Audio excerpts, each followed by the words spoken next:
Bien, buenas noches, doctores, ¿cómo están? De verdad que, bueno, es un enorme gusto, placer nuevamente compartir el día de hoy con ustedes.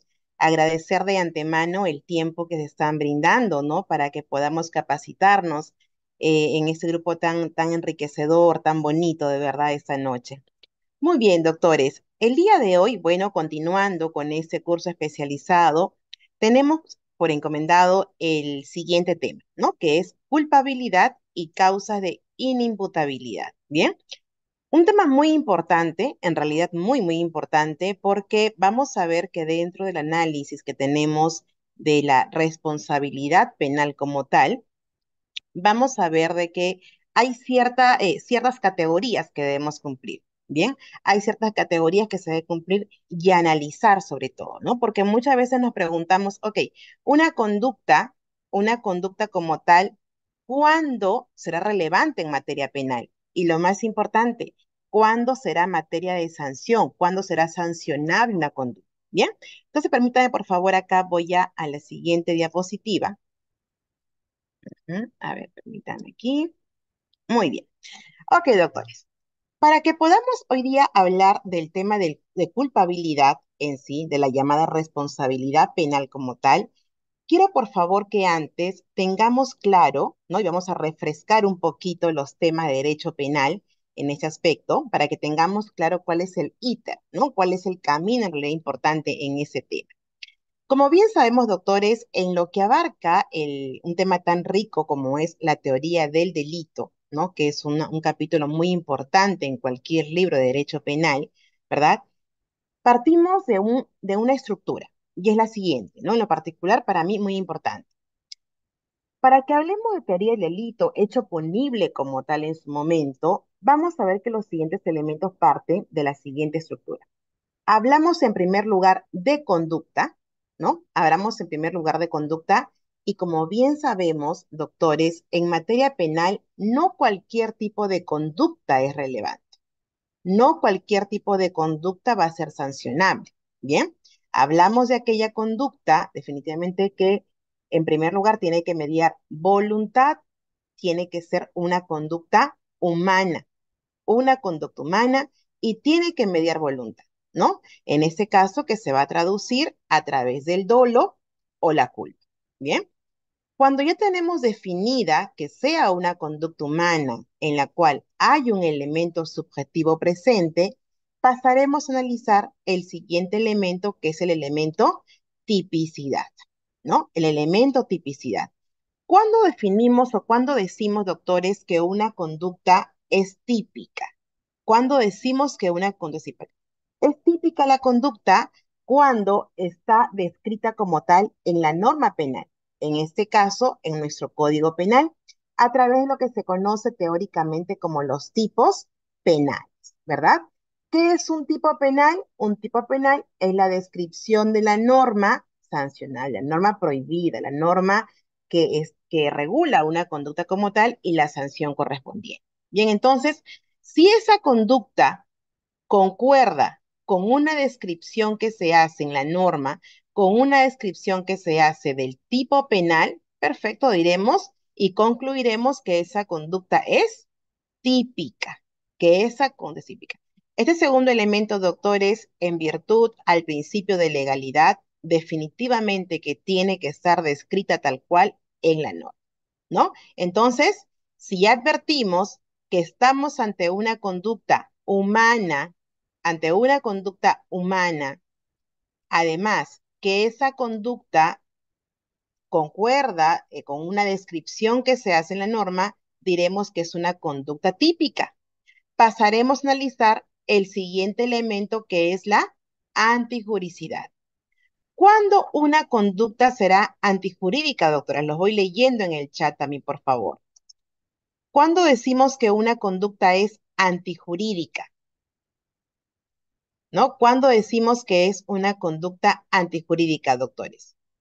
Cuando esa sea contraria al ordenamiento jurídico, ¿verdad?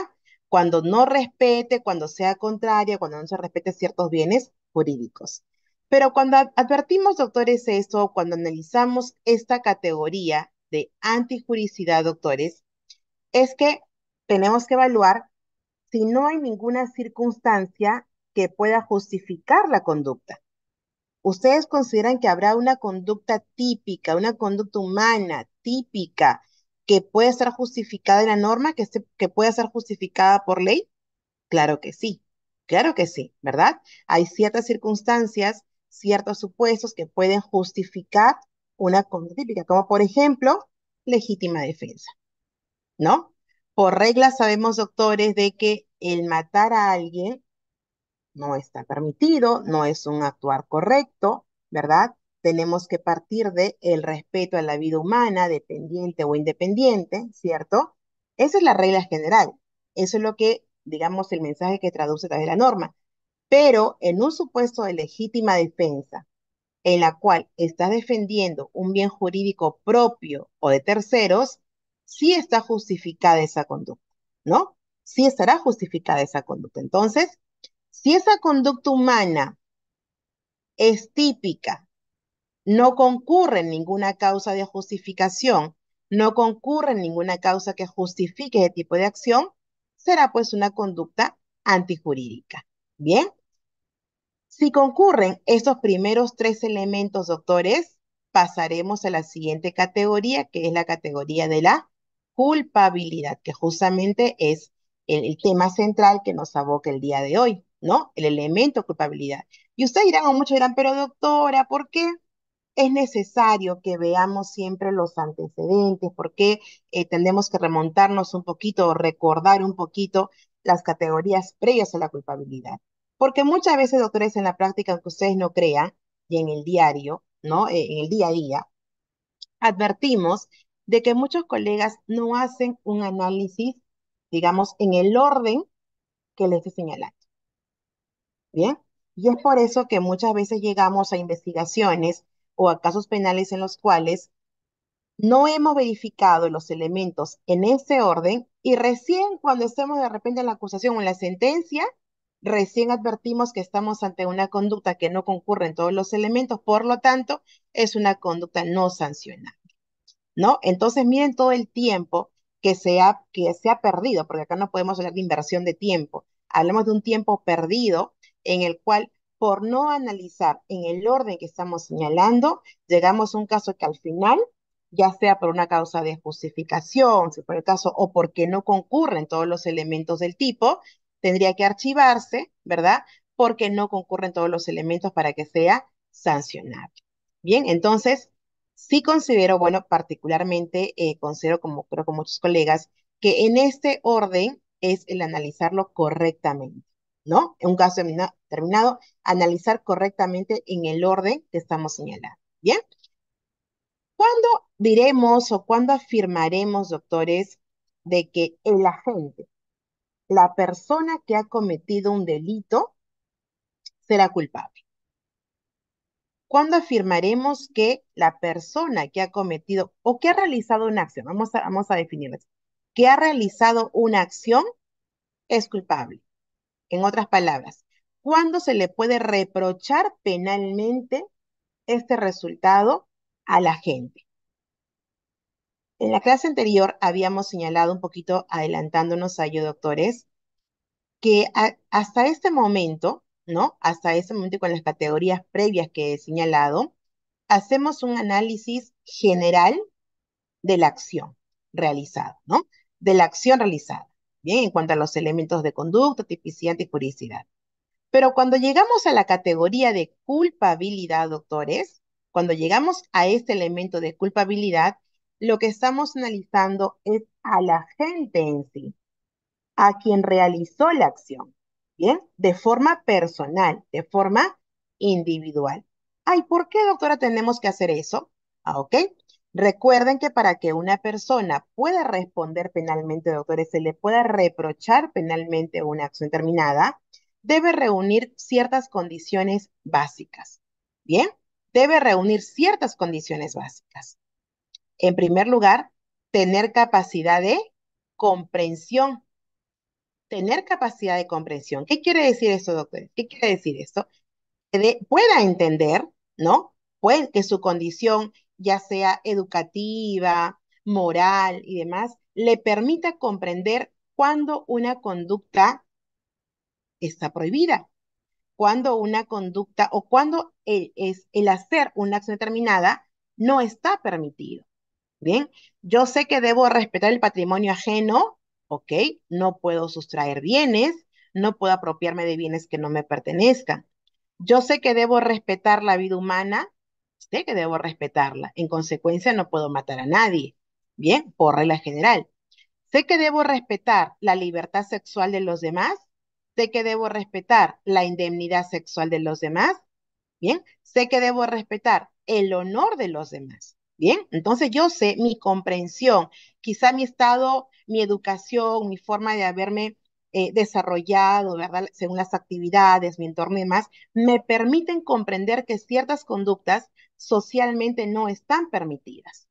Entonces, tengo la capacidad necesaria, estoy psicológicamente, estoy en condiciones aptas, necesarias para yo poder entender que ciertas conductas no debo realizar, no me están permitidas. Bien, eso en cuanto al ámbito intelectual, al ámbito cognitivo, conocimiento. Bien, pero además de yo saber que ciertas conductas no están permitidas, mi actuación debe responder a ese conocimiento. Yo tengo que desarrollarme, mi capacidad de accionar también tiene que obedecer a ese conocimiento. ¿Bien? Porque ¿qué pasaría, por ejemplo, doctores, si yo sé que no debo agredir a nadie, si yo sé que no debo causar daños a nadie? Bien, no puedo agredir, no puedo causar ningún tipo de lesión, ¿verdad? Pero tengo una condición médica particular. Bien, sufro de convulsiones, quizá por algún tipo de enfermedad, por algún tipo de condición médica que tenga y que periódicamente me conllevan a cuadros de convulsiones. Bien, quizá en muchos casos, muchas personas porque no están medicadas, ¿verdad? O porque de repente, aún estando medicadas, aún así llego yo a este estado. Los que han tenido de repente la oportunidad, doctores, de experimentar algún cuadro con alguna persona que sufra de convulsiones, en lo particular he tenido esa experiencia, ¿no? Eh, Sabrán perfectamente que la persona que pasa por un cuadro crítico de esa naturaleza no puede dominar sus actos. Bien, tan es así que en ese momento incluso, ¿no? Pueden agredir a alguien, pueden inconscientemente causar lesiones a alguien, como en alguna oportunidad tuve esa experiencia, ¿no? De poder ser testigo de una experiencia así y se causó lesiones a una persona. Yo podría, en este caso, perfecto, partimos de la regla de que no se puede causar lesiones a nadie, lo tenemos claro, pero yo podría reprocharle penalmente este resultado a esta persona que ha pasado por un cuadro así. Se le podría reprocharmente, se le tendría que sancionar por ese resultado. No, ¿verdad? No se le podría sancionar porque esta persona no está en las condiciones, por lo menos físicas, y ya sea de repente por la condición que tiene, de poder entender que lo que está haciendo en ese momento no es correcto, no está bien, pero ya escapa, ¿no? Escapa a esta persona lo que pueda realizar en ese momento. Bien, entonces, para que una persona pueda responder penalmente, doctores, requiere capacidad de conocimiento y capacidad de actuación. Saber, ¿no? Saber, tener conocimiento de que hay ciertas acciones que no están permitidas, ¿verdad? Pero además poder dirigir su comportamiento, su acción en función a esa comprensión. ¿Ok? Son las condiciones mínimas que una persona debe reunir para que se le pueda reprochar penalmente un resultado típico, doctores. ¿Bien? Entonces, si es el caso que esta persona, doctores, cumple con esas condiciones, la concurrencia de estos elementos de estar ante una conducta humana que sea típica, que sea antijurídica, que no haya ninguna causa que excluya este elemento, que además sea culpable, quiere decir que reúna las condiciones mínimas para que responda penalmente. En consecuencia, doctores, esta conducta será punible. será sancionable. Caso contrario, doctores, si concurre alguna causa que excluya el elemento de culpabilidad, podemos estar ante dos supuestos. Podemos estar ante la posibilidad de una pena, imponer una pena como tal, o una pena atenuada, ya sea por su condición de inimputable absoluto o inimputable relativo. Bien, vamos a distinguirlo de esa forma. Inimputable absoluto o inimputable relativo. ¿Ok, doctores? Muy bien. Esto, para mí particularmente, doctores, es una estructura de la cual tendríamos o tenemos y he considerado que tenemos que partir para que podamos entender cuáles son los elementos y la consecuencia por la concurrencia de ello, que sería la punibilidad. Bien, la punibilidad. Pasaremos a la siguiente diapositiva. Muy bien. Hablaremos entonces de la culpabilidad como tal. Bien, doctores, ¿qué se entiende o sea, qué se debería entender por culpabilidad? ¿No? Hemos definido de la siguiente forma, que es la conciencia que tiene el agente de la antijuricidad de su acción. Bien, es la conciencia que tiene el agente de la antijuricidad de su acción.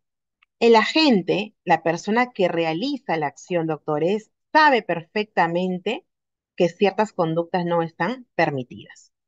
Nosotros, todos los seres humanos tenemos libertad de actuación, ¿bien? Podemos actuar libremente, ¿no? Nadie nos puede prohibir actuar de cierta forma, de cierta manera, mientras, claro está, no afectemos ciertos bienes jurídicos, no afectemos el derecho de los demás, ¿bien? Podemos actuar como a bien tengamos. Bien, somos libres de actuación. Incluso a partir de cierta edad, podemos actuar libremente, pero también siendo conscientes de ciertas responsabilidades, ¿no? De que nuestras actuaciones tendrán ciertas consecuencias si no actuamos correctamente.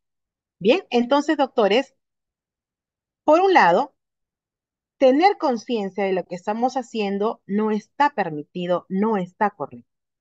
¿Por qué muchos definimos al derecho penal como un medio de control social? ¿No?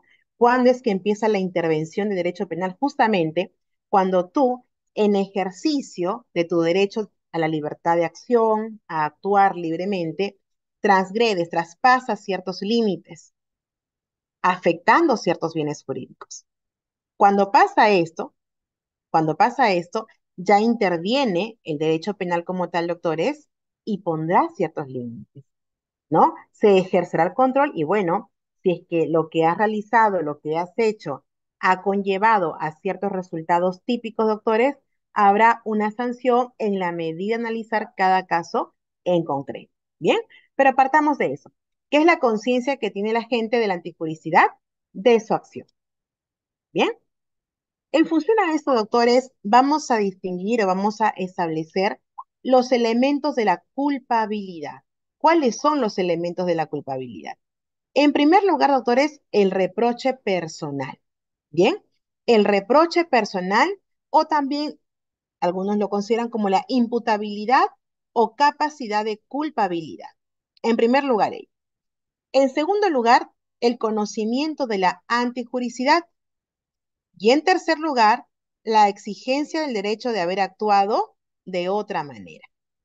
Bien, vamos a analizar cada uno de ellos. Bien, el reproche personal o también la llamada imputabilidad o capacidad de culpabilidad, doctores. Lo señalamos hace un momento, ¿no? ¿Cuándo podemos nosotros reprochar penalmente un resultado a la gente? Cuando tenga capacidad de comprensión y capacidad de actuación en función a esa comprensión. Que esté psicológicamente, físicamente en condiciones de responder penalmente. ¿Por qué consideran, y a nivel de proceso, cómo es que se traduce eso, no? Porque yo sé que de repente muchos se preguntarán, doctora, pero ¿cómo saber realmente, cómo distinguimos eso? ¿Cómo en un proceso ya en concreto, cómo podemos distinguir que esta persona está en condiciones de, ¿no? Bien. Cuando ya se le toma en una investigación penal determinada, doctores, los que hemos podido participar, ¿no? De repente muchos acá de los asistentes estar presente en una diligencia, ya llámese una instructiva, una declaración indagatoria como tal, hay una pregunta clave que se le hace al investigado, ¿no? Independientemente de cualquier delito. ¿Usted sabía que la conducta, ¿no? Y describen la conducta en sí, ¿no? Depende del tipo de delito. ¿Usted sabía que realizar ese tipo de acción era un delito? ¿Usted sabía que apropiarse de bienes ajenos, bienes que no son suyos, era un delito? ¿Usted sabía que mantener relaciones sexuales con una menor de edad era delito? ¿Usted sabía que utilizar o dar mal uso a ciertos fondos de una entidad pública era un delito? ¿No? Es una pregunta casi, casi obligatoria en todas las declaraciones. Bueno, ahí la persona ya responderá lo conveniente, ¿no? Pero esa pregunta es una de las más eh, obligatorias, por decirlo así, y que siempre está presente en todo tipo de declaración, en toda declaración del investigado, ¿no? Entonces, ¿y por qué le preguntan eso? Porque puede pasar, ¿no? Puede pasar, claro, que en algunos casos se hagan los locos y digan, no, yo no sabía. No puede pasar eso, y es verdad. Ya depende mucho de la asistencia legal que tenga.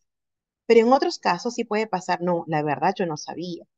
¿No? La verdad yo pensaba que como éramos enamorados y había consentimiento, pese a que tenga 13, 12 años, yo tengo 19 años, yo pensaba que, bueno, eso no era delito porque teníamos una relación de enamorados, incluso su mamá sabía de la relación, yo frecuentaba su casa, entonces yo no sabía que por tener 12, 13 años era un delito.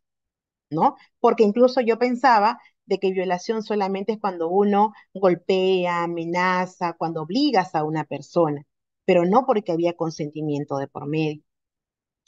En un caso de apropiación, bueno, yo no sabía porque de verdad que eso me fue entregado y bueno, sí, me demoré en entregarlo de repente, en devolverlo al propietario, la propietaria, pero yo no sabía que esto pueda ser un delito porque yo pensaba que solamente podíamos hacer apropiación cuando yo amenazara o golpeara a alguien, ¿no? Entonces, va a depender mucho, aquí es sumamente importante, doctores, sumamente importante el grado de instrucción de las personas, su entorno social, su capacidad de poder, de información, ¿no? Va a depender mucho, por eso es que más adelante vamos a ver incluso una causa denominada el error de, en función a a la biodiversidad cultural, por ejemplo, ¿no?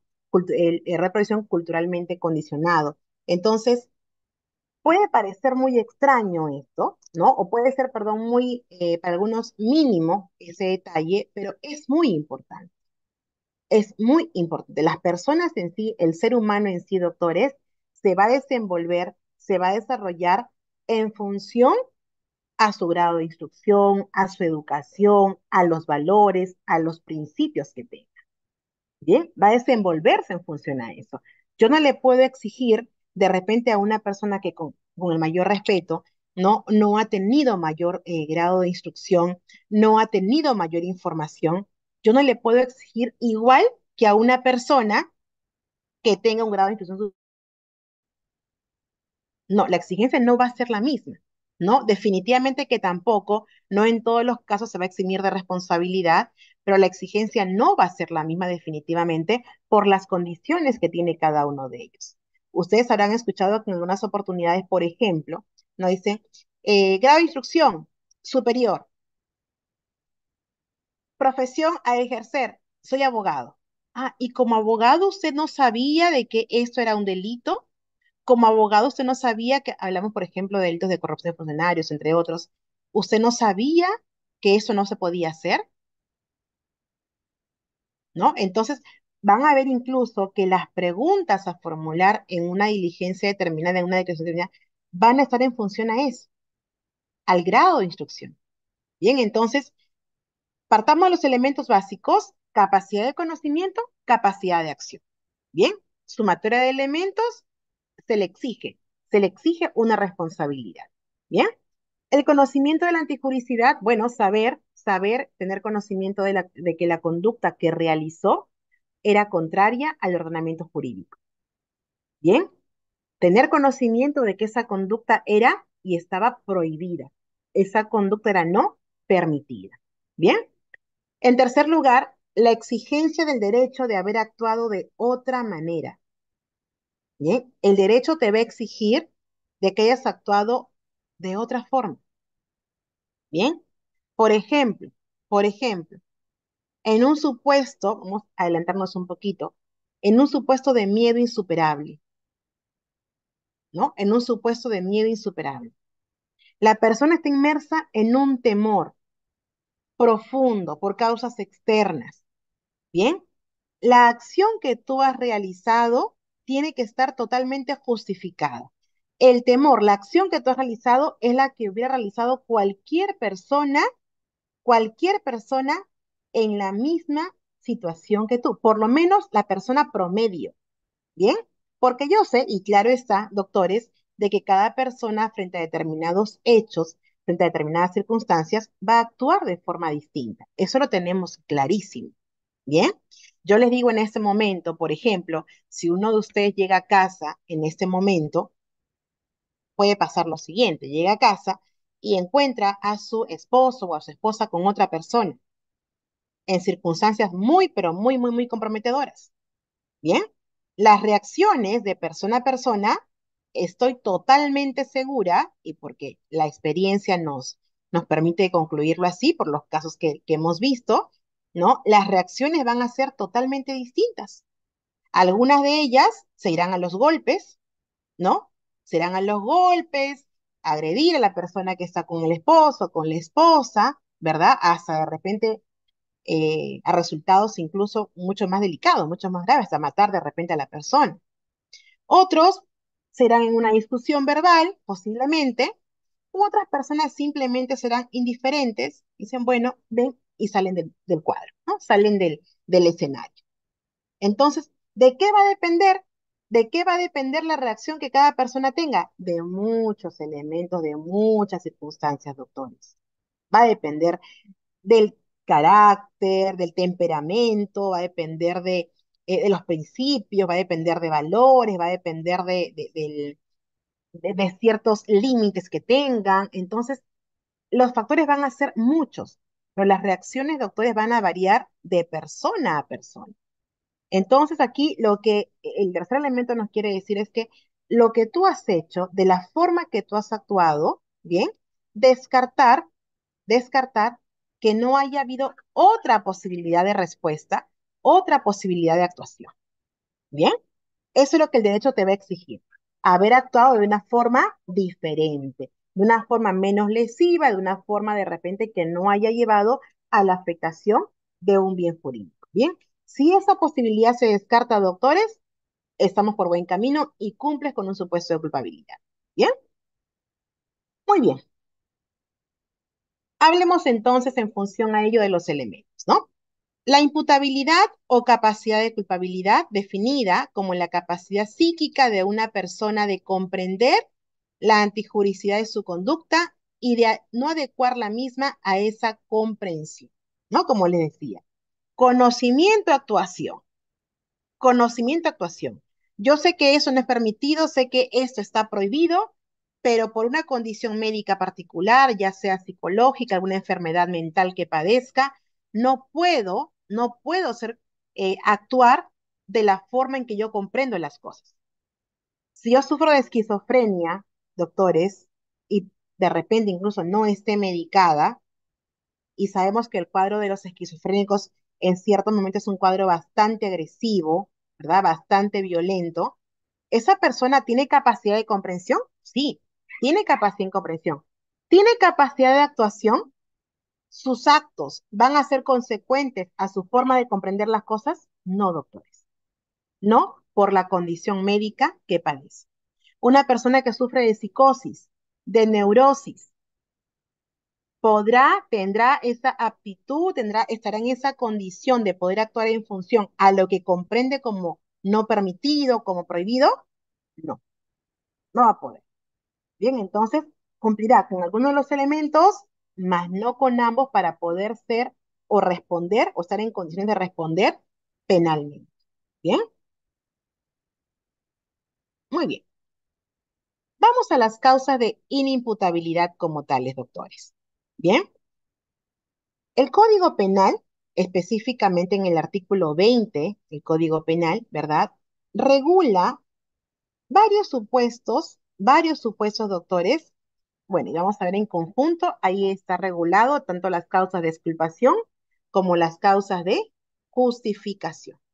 Bien, en ese artículo 20 encontramos las causas de justificación como las causas de exculpación. En nuestro caso en particular, doctores, en nuestro caso en particular, va a regular los supuestos en los cuales la persona que ha cometido un delito, el llamado agente, va a estar exento de sanción. No habrá sanción penal para esta persona.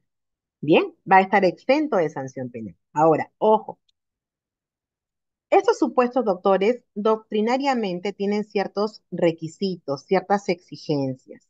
Bien, la consecuencia será, si cumple con todos los elementos que exige el supuesto de inimputabilidad, la consecuencia será que esté exento de sanción. No habrá sanción penal.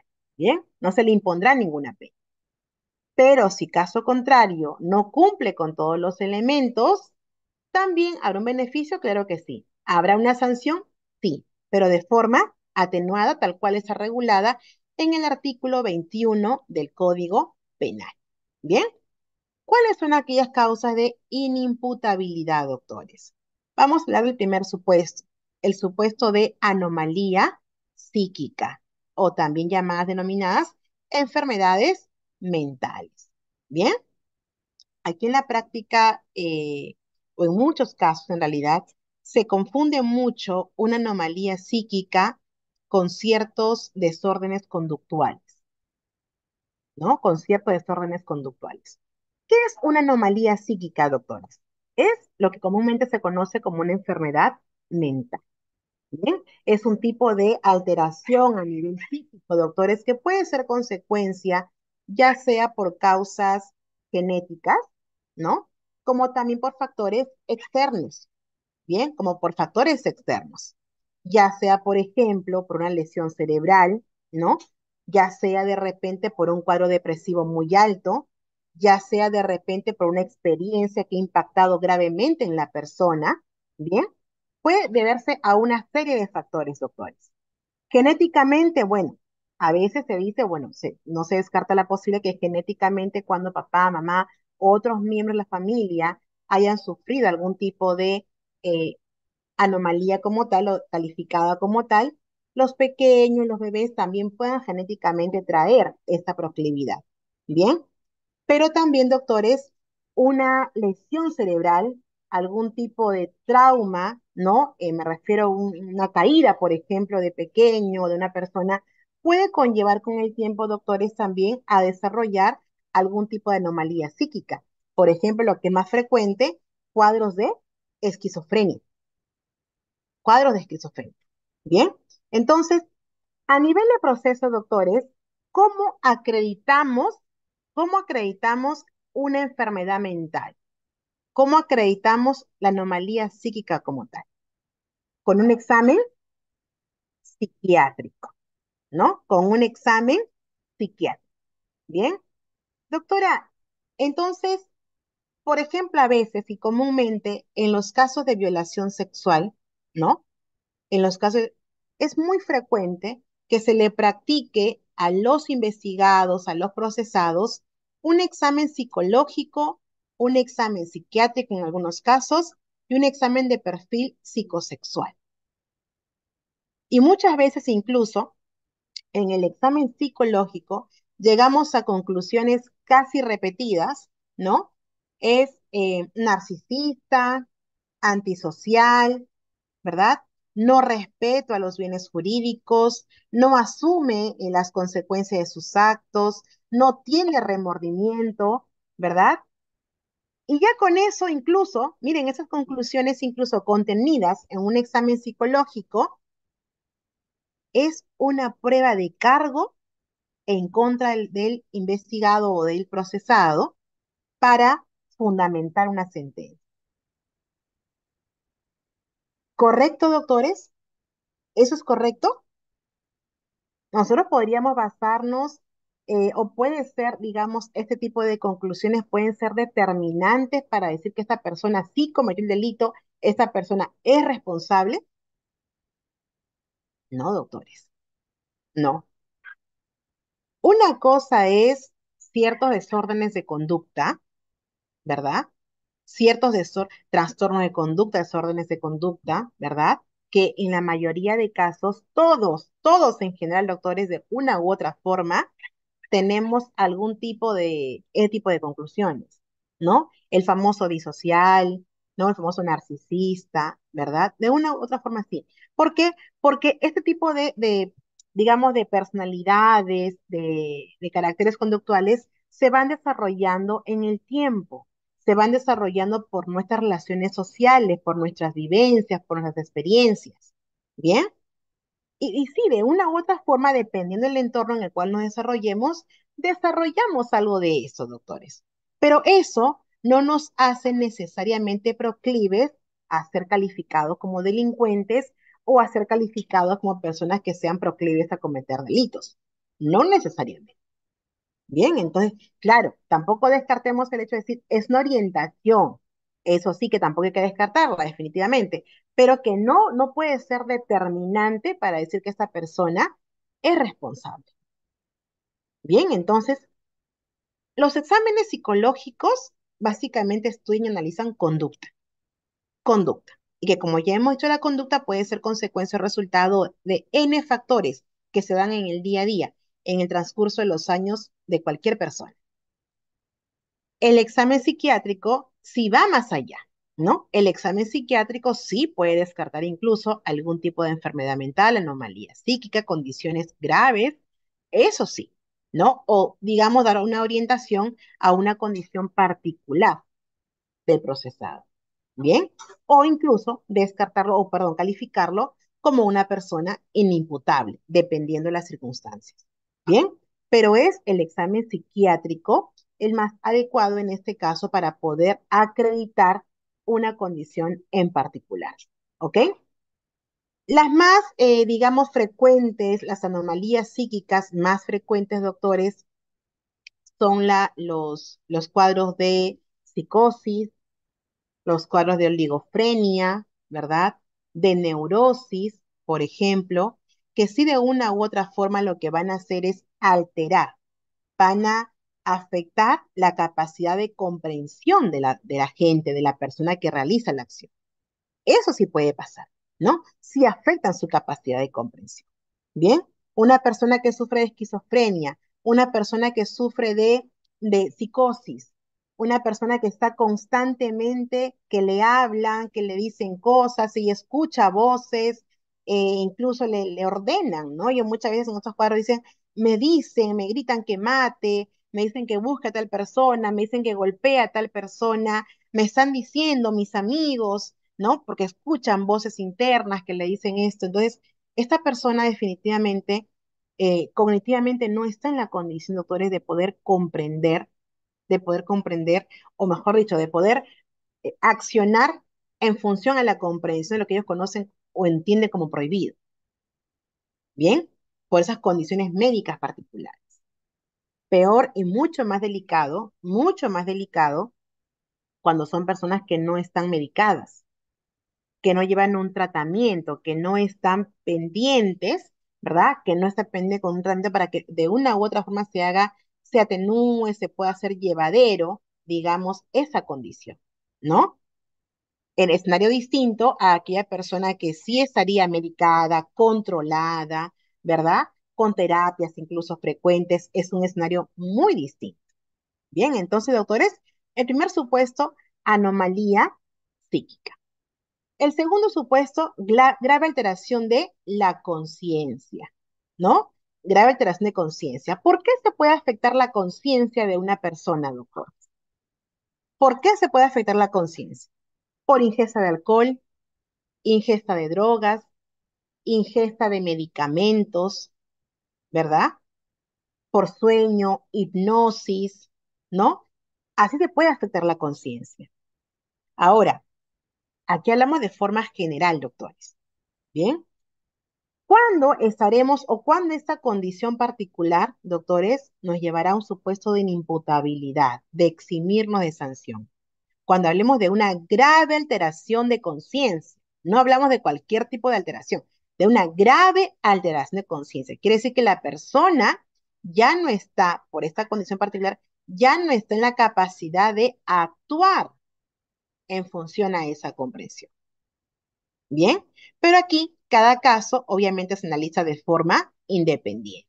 Por ejemplo, el consumo de alcohol, doctores, el consumo de alcohol, definitivamente que de persona a persona los efectos serán distintos, ¿verdad? Hay personas que de repente consumen una copita de vino y ya se estabilizan, ya como que pierden el cuadro, pierden el escenario, ya les afecta eso. Hay personas que pueden tomar 4 o 5 botellas de cerveza, 6 botellas de cerveza y no pasa nada. Ellos se mantienen ecuánimes, tranquilos, conscientes, saben lo que hacen, ¿verdad? Entonces los efectos, en primer lugar, va a depender mucho de persona a, perdón, de persona a persona, según su condición. Bien, la ingesta de medicamentos. Todos sabemos que la mezcla de medicamentos con alcohol es una bomba de tiempo, ¿verdad? El consumo de drogas, el consumo de drogas, cualquier tipo de sustancia que de una u otra forma altere tu capacidad también de actuación, tu capacidad de accionar como tal. Bien, entonces aquí hablamos de un supuesto de grave alteración de conciencia. Ahora, hoy en día, doctores, hoy en día si bien es cierto, acá lo estamos tratando como una causa de inimputabilidad, pero hoy en día, en algunos casos, doctores, y en algunos delitos, como por ejemplo el delito de violación sexual, bien, el delito de violación sexual que ha sufrido muchas modificaciones, ese tipo de delito, actualmente el consumo de alcohol, por ejemplo, o el consumo de drogas, ya no va a ser entendido como una atenuante o una causa de inimputabilidad. Hoy en día tenemos una circunstancia que es agravante de conducta, doctores. Agravante de conducta. Tan así, en el artículo 170 del Código Penal, para ser exactos, en el numeral 13, nos dice, ¿no? Y me voy a permitir acá leerlo para que ustedes puedan tener claro esto. Si la gente actúa en estado de ebriedad, con presencia de alcohol en la sangre, en proporción mayor de 0,5 gramos litro, o bajo el efecto de drogas tóxicas, estupefacientes, sustancias psicotrópicas o sintéticas que pudiera alterar su conciencia. Bien, la pena en este caso de 20 a 26 años. Miren, artículo 170, modalidad básica, como algunos lo definen. 170. Aquí, ya miren la gravedad de esto, de que ya no es, acá una persona no puede decir, no, yo ese día se me imputa un hecho de violación sexual, yo ese día me encontraba bajo los efectos de alcohol o drogas, no sabía lo que hacía, ¿no? No, hoy en día, doctores, ya esto, y esto viene a partir del año 2018 con la ley 30638, viene, ya es considerada como una agravante de conducta. Merece mayor sanción ese tipo de condición.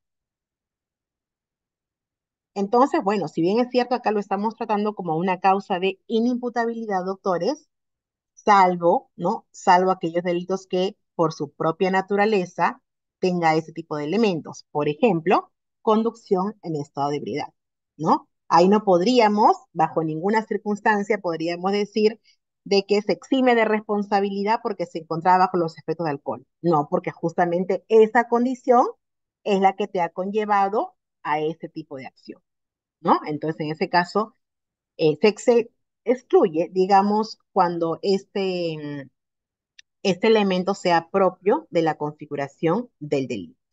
Bien, grave alteración de la percepción. En este caso, doctores, está directamente vinculado a los sentidos, a los sentidos. Oído, vista, ¿verdad? Cuando por alguna condición particular yo no pueda entender, yo no pueda accionar en función a esa por mi condición particular. El caso de ceguera, el caso de los sordomudos, por ejemplo, ¿no? En esos casos donde de una u otra forma se ve afectada esa capacidad, ¿no? La capacidad sensitiva, la capacidad visual, la capacidad sensorial, se ve afectada. Bien, el siguiente supuesto es la minoría de edad, ¿no? Hoy en día, doctores, bueno, de antemano, perdón, de antemano la minoría de edad está contemplado como una causa de inimputabilidad. ¿Y por qué? ¿No? Y porque yo sé que de repente muchos dicen, pero doctora, no, hay adolescentes que son hasta muy peligrosos, puede calificarse incluso como agentes muy peligrosos que están inmersos en casos de sicariato, en casos de violación, en casos de lesiones, ¿no? Este famoso caso del joven, el famoso gringallo en su momento, ¿no? Jóvenes que a muy temprana edad, como ya estaban inmersos en este tipo de acciones, en este tipo de muy graves y muy graves, donde claramente se podía advertir, ¿no? En los casos de los cuales hemos tomado conocimiento, donde claramente se podía advertir que ese adolescente, ese joven, sabía perfectamente que matar a alguien a cambio de un pago, para él pues era eso un beneficio. Entonces, ¿cómo podemos calificar ese tipo de acciones? Bueno, para los penalistas, doctores, y para el derecho penal en sí, uno responde penalmente a partir de los 18 años, ¿no? ¿Y por qué a partir de esa edad? ¿Por qué a partir de esa edad? Porque, bueno, se señala, doctores, teóricamente, doctrinalmente, de que a partir de esa edad uno ya adquiere cierta madurez psicológica y física. Uno ya adquiere y está en condiciones de poder comprender, ¿verdad? Sus actuaciones y poder comprender las consecuencias, ¿no? Por lo menos estamos en ese entendido. Bien, estamos en ese entendido. Reitero, igual en este caso en particular, también eso va a depender mucho de persona a persona. Puede variar de persona a persona.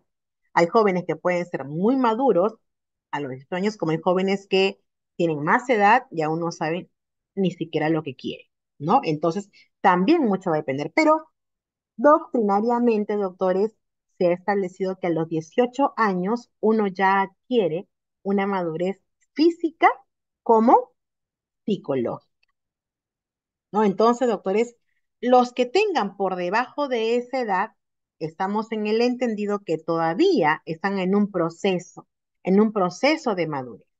¿No? En un proceso todavía de entender muy bien cuáles son las acciones, las consecuencias, los riesgos, ¿no? Recién están en ese proceso de entender. Bien, por lo tanto, para nosotros, el menor de edad, el menor, para ser exactos, el menor de 18 años no puede ser calificado como una persona imputable. Bien, no tiene responsabilidad penal para el derecho penal como tal. ¿Cuál es el tratamiento que le corresponde a ese menor de 18 años? Es un menor infractor. Es un menor infractor, doctores. Ah, entonces quiere decir que no hay una sanción para ellos, no hay ningún tipo de responsabilidad para ellos. Entonces, bueno, acá cometen delitos y acá no pasa nada. No, tampoco es así, solo que el tratamiento es distinto, doctores. En el caso de los menores de 18 años, es como menores infractores. Y actualmente, doctores, actualmente, bueno, en su momento, la responsabilidad de ellos, por definirla así, o la actuación de ellos, está regulada bajo las reglas del Código de Niños y Adolescentes, ¿no? Hoy en día hay un código específico que regula ese tipo de responsabilidades, que es el Código de Responsabilidad Penal para Adolescentes. Bien, el Código de Responsabilidad Penal para Adolescentes. Entonces, no es que no haya ningún tipo de afectación, no haya ningún tipo de impacto en el actuar de los adolescentes o menores infractores. Claro que sí, solamente que bajo un esquema, un tratamiento distinto, porque de cierto modo no puede haber ese mismo trato a un mayor de 18 a uno que sea por debajo de esta edad, ¿no? Una, eh, un tema vinculado a este supuesto de inimputabilidad, doctores, es justamente la responsabilidad restringida. ¿no? Si por un lado señalamos que los menores de 18 años no tienen responsabilidad penal como tal, el artículo 22 del Código Penal regula la figura de responsabilidad restringida. ¿Bien? ¿Qué quiere decir esto en pocas palabras? Es aquella atenuación, un tratamiento distinto, un tratamiento especial, por decirlo así, atenuación de pena, ¿no? Para ciertos casos en los cuales, por ejemplo, el agente tenga entre 18 a 21 años o mayores de 65 años. ¿Bien? Entre 18 a 21 o mayores de 65 años. ¿Y por qué? A ver, yo lo leo aquí. ¿Por qué habrá ese tratamiento distinto? ¿Por qué en ese rango de edad, si acabamos de decir que a los 18 años la persona ya adquiere madurez física, psíquica para responder penalmente, ¿no? ¿Por qué en ese rango de 18 a 21, por qué habrá cierto beneficio, por decirlo así entre comillas, porque hay una pena atenuada? ¿Por qué? Aquí los leo, doctores.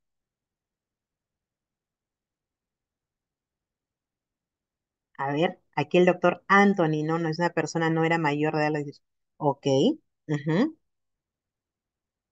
ya. El doctor Ahmed nos dice algo que haya incurrido en forma reiterada. Ujú. Claro, hay excepciones a la regla, definitivamente, incluso a ciertos delitos, ¿no? Pero ¿por qué tenemos un tratamiento diferente en este rango de edad? Porque, bueno, según doctrina se establece, ¿no? De que, exacto, como dice el doctor Eduardo, no se ha alcanzado cierta madurez. Estamos en el limbo todavía, ¿no? O sea, si bien es cierto ya cumplió 18, se presume una madurez psíquica, física y demás, pero entre los 18 y 21 todavía están como que en ese limbo de la broma, de la pachotada, ¿no? De que integrarse a un grupo social, muchas veces, y no me dejarán mentir, hemos escuchado, por ejemplo, ¿no? Hemos escuchado, por ejemplo, que cuando a un joven de 18, 19 años, en un proceso, por ejemplo, por robo agravado, ¿no? Por robo agravado, se le pregunta, en primer lugar, no se pregunta, pero tú sabías que utilizar un arma para amenazar a una persona, sustraerle sus pertenencias, ¿era un delito? ¿Era un delito? No, bueno, sí, ¿no? Entonces, ¿por qué hiciste esto? ¿Por qué junto a tus tres amigos se fueron por la vía expresa, se fueron por una avenida principal y interceptaron a la víctima e hicieron esto? No, la verdad es que lo hicimos bueno de pachotada, que estábamos queriendo jugar, una broma, no sabíamos, la verdad no pensé que fuera tan grave esto, o incluso en algunos casos de no, lo que pasa, doctor, de que para yo pertenecer a este grupo, de verdad es que te ponen ciertas pruebas, ¿no? Te ponen ciertas pruebas para pertenecer a este grupo. Si tú haces esto, vas, agarras al sujeto que está pasando por ahí, le quitas la billetera, lo amenazas, lo golpeas. Vamos a medir cuán hombre eres. Vamos a medir a ver si das la talla para pertenecer a este grupo, ¿no? Y es la prueba, bueno, si quieres, saber cómo la pasas. Entonces, bueno, yo quería pertenecer a este grupo y bueno, pasé la prueba, ¿no? Entonces, como que se presume de que, o se señala, mejor dicho, de que en ese rango de 18 a 21 años todavía están en ese limbo de madurez, ¿no? ¿Qué quiero, qué no quiero? Obviamente, y claro está, doctores, de que eso también va a depender mucho de el entorno social de ese joven, va a depender mucho de su grado de instrucción, la educación que tenga, los valores, los principios, el entorno familiar, el entorno social. Son también muchos factores que van a depender para que una persona a esta edad, cómo responda socialmente. Va a depender mucho de eso. Y a los de mayores de 65 años, doctores, a más, ¿por qué hay un tratamiento diferente? ¿Por qué es el tratamiento diferenciado? A ver, los leo. La doctora Carla acá también nos señala, ¿no? Las personas de 18 a 21 se encuentran en ese estado exacto. debilidad psíquica, deterioro mental, nos dice acá el doctor Anthony, el doctor Luis Alberto. Exacto, ¿no? Las personas, la doctora Danicela, se ha disminuido su capacidad cognitiva. Exacto, doctores, ¿no? Y en las personas, por regla, porque también aquí vamos a ver que las condiciones pueden variar de persona a persona, pero por regla, digamos, a partir de esa edad a más, ya las capacidades van mermando, van disminuyendo, ¿no? La capacidad cognitiva, la capacidad de reacción, la capacidad de afronte ante ciertas situaciones, ya va disminuyendo, ¿no? Entonces, por eso, de cierto modo, un tratamiento también diferenciado, ¿no? A esas personas, pero también con ciertas excepciones. Y ese mismo artículo justamente hace excepciones a que en ciertos delitos no se va a aplicar este beneficio, doctores. Si, por ejemplo, en un caso de violación sexual, el agresor sexual fue el abuelito de la víctima, el abuelito de la menor, una persona de 70 años, condiciones físicas normales, entiende lo que hace, sabe lo que hace, y abusando justamente de esa condición porque le confiaban el cuidado de la menor mientras que los padres estaban trabajando. Y como bueno, ya el señor se quedaba en casa, le han confiado el cuidado de la menor, justamente aprovechando de esa vinculación, de esa protección que se supone tenía que dar a la víctima, aprovechando de esa condición y esas horas y ese tiempo que se le permitía, abusaba sexualmente de la menor. Yo podría decir, doctores, podríamos decir, doctores, de que hay que y tiene que haber un tratamiento diferenciado para esa persona. Esa persona podría atenuarse la pena por esa condición de ser una persona de 70 años, doctores. Doctor Russell, alegar demencia senil, ¿no? El doctor Anthony, en tocamientos. Ujú. ¿Ok? No se podría, doctores, no se podría, que en función a la edad, ya más aún de que este delito está excluido de ese tipo de beneficio, doctores, no se podría amparar o fundamentar solamente en la edad de la gente por ser una persona de 70 años a más para atenuarle la pena. Bien, reforzando a eso de que este beneficio no aplica para el delito de violación para menores de edad, entre otros delitos. Bien, aquí ya no aplica el principio de igualdad ante la ley. No, porque para ciertos delitos que son los más delicados, los más graves, robo agravado, lesiones, feminicidio, homicidio, violación sexual, entre otros, no aplica el beneficio por regla general. Bien, no se aplica aquí, se descarta el principio de igualdad ante la ley. ¿Ok, doctores?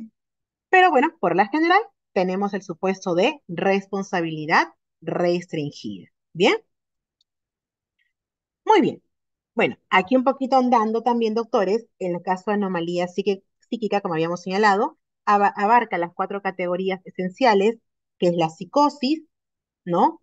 La oligofrenia, la neurosis y la psicopatía. Bien, en esas cuatro categorías.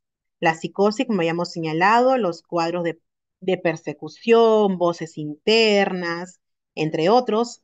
La oligofrenia, que es la disminución del grado o la capacidad de inteligencia, ¿no? La capacidad de inteligencia que puede en algunos casos verse mermada, verse disminuida, ya sea por causas genéticas o por factores externos también en su oportunidad.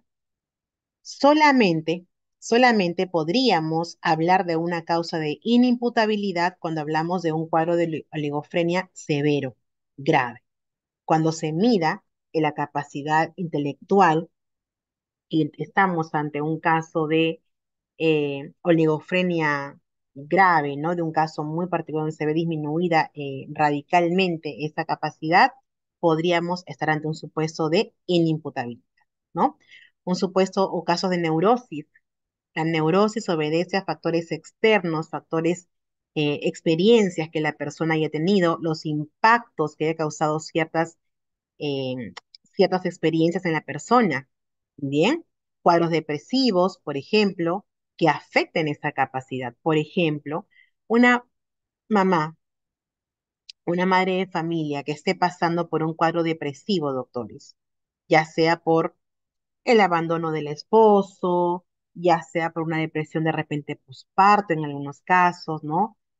O un cuadro mucho más severo que afecte en esa capacidad de conocimiento, esa capacidad de actuación, también, si es que vemos o se advierte de que hay una afectación grave, grave a la conciencia, podríamos también estar en un supuesto de inimputabilidad. ¿Bien? Y los cuadros de psicopatías también. Los cuadros de psicopatías también, doctores, va a ser relativo. Ojo, un psicópata no necesariamente es un enfermo mental. Bien, no necesariamente es un enfermo mental. Por regla, la psicopatía es un tipo de trastorno de conducta, de personalidad. Bien, acá se reconocen, digamos, en ese tipo de cuadros, se reconoce a la falta de arrepentimiento, el no respeto a los bienes jurídicos, el no respeto a los demás, el utilizar a los demás para beneficios personales, ¿verdad? Pero que no necesariamente, doctores, puede definirse como una enfermedad mental. Va a depender de cada caso en concreto, ¿bien? Pero no necesariamente como una enfermedad mental. Muy bien. En el supuesto de embriaguez, como hayamos señalado, doctores, va a depender mucho de la capacidad de, digamos, el grado de afectación en la persona. Bien, si hablamos de un supuesto de eh, embriaguez fortuita o involuntaria, pero que lleguemos, por ejemplo, a un cuadro de coma etílico, ¿no? Que va a ser muy relativo en este caso, doctores, porque si hablamos de una persona que ya está nula, podríamos incluso hablar de un supuesto de ausencia de acción. ¿No? Aquí estamos en un supuesto en el cual todavía la persona, aunque sea mínima, pero tiene una capacidad de actuación todavía, que puede actuar. Quizá no comprende, pero puede actuar. Porque si hablamos, reitero, de un cuadro de coma etílico, por ejemplo, que la persona ya está tendida en el suelo, que ya no puede ni ponerse en pie, ¿no? Si hablamos de un supuesto, ya. Ahí estaríamos en un caso distinto, que es un supuesto de ausencia de acción. Bien, no hablaríamos de un caso de imputabilidad, sino de un supuesto de ausencia de acción. Si hablamos de una embriaguez plena o completa, igual, la consecuencia va a ser un eximente de pena, no responsabilidad. Y si hablamos de una embriaguez semiplena o incompleta, que aún tiene capacidad de querer y comprender, aunque no lúcidamente. Bien, en este caso va a ser considerado como una atenuante de pena, doctores. Como una atenuante de pena. Por ejemplo, doctores, por ejemplo, si una persona estando en esta condición, doctores, en esa condición, causa lesiones a alguien, una persona aérea, ¿no? Hay personas que cuando toman se ponen muy conflictivos, empiezan a gritar, empiezan a hacer problemas, ¿verdad?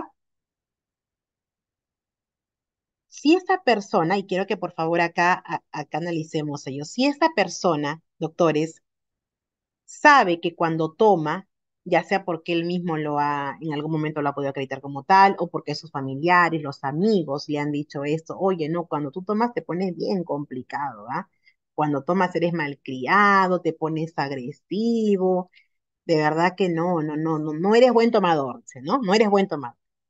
Entonces, una persona sabe que cuando toma, en la mayoría de veces se torna agresiva, se torna violenta, se torna malcriado, ¿no?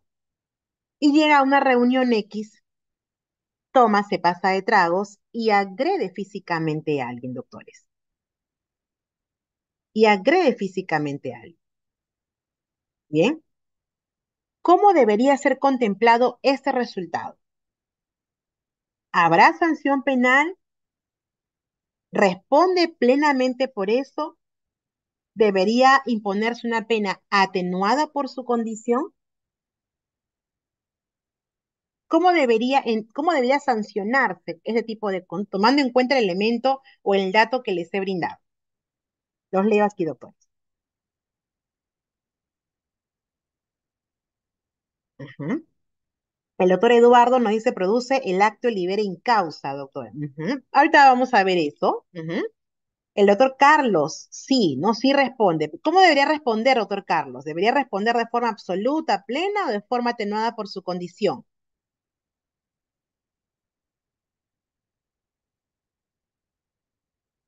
A ver, doctor. Ujú. Absoluta. Ajá, el doctor Víctor, absoluta, ¿no? El doctor Carlos, semiplena. Ujú. Mire, aquí va a depender mucho, doctores. Claro. Si yo sé, si yo sé cómo me pongo cuando estoy bajo los efectos del alcohol, doctores, en algunos casos esto puede considerarse como el acto liber in causa, porque yo sé cuál es mi condición, yo sé cómo me pongo, porque incluso yo no puedo descartar la posibilidad, ¿no? Ya a nivel de investigación me refiero, de que tú te has puesto en esa condición voluntariamente, sabiendo cómo te pones, ¿verdad? Para agredir a esa persona. Yo puedo presumir incluso eso, bueno, aunque en una investigación nada se presume, ¿no? Todo tiene que ser tangible, real. Entonces, pero puede darse la posibilidad de que esa persona, sabiendo, ¿no? Sabiendo cómo es que reacciono, cómo respondo bajo los efectos de alcohol, puede haber aprovechado esa condición, porque yo hace tiempo que quería pegar a esta persona, hace tiempo que quería darle duro a esta persona, ¿no? Entonces, sabiendo esa condición, yo he buscado ponerme en eso, ¿no? Ponerme en esa condición. Entonces, podríamos hablar de un supuesto de acto libre en causa y ser sancionado como el autor de delito, definitivamente, ¿no? Pero también en algunos casos, bueno, quitando el dato que he señalado, podría también significar una atenuante de pena. Bien, atenuante de pena. Aquí no, bueno, aquí cabe lo que la canción dice, ¿no, doctores? Si saben cómo me pongo, ¿para qué me invitan? ¿No? Entonces, ya uno sabe cuál es tu respuesta, cuál es tu capacidad de reacción frente a ciertos hechos determinados. Muy bien, doctores. Eso en el caso de embriaguez. En el caso de grave alteración de la conciencia, ¿no? Basta, doctores, que yo diga, bueno, sí, estuve bajo los efectos de droga, alcohol, sueño, cansancio, ¿verdad? ¿Bastará que yo diga eso a nivel de proceso, doctores, ya en una investigación penal? ¿O debería acreditarse estos supuestos de grave alteración de conciencia, grave alteración de percepción, por ejemplo, si fuera el caso? Hay ciertas exigencias, doctores, para ello. Hay una exigencia médica, definitivamente, si hablamos de un consumo de alcohol, dosaje etílico correspondiente, si hablamos de la ingesta de drogas o uso de otro tipo de sustancia, el toxicológico, ¿verdad? Debemos acreditarlo científicamente.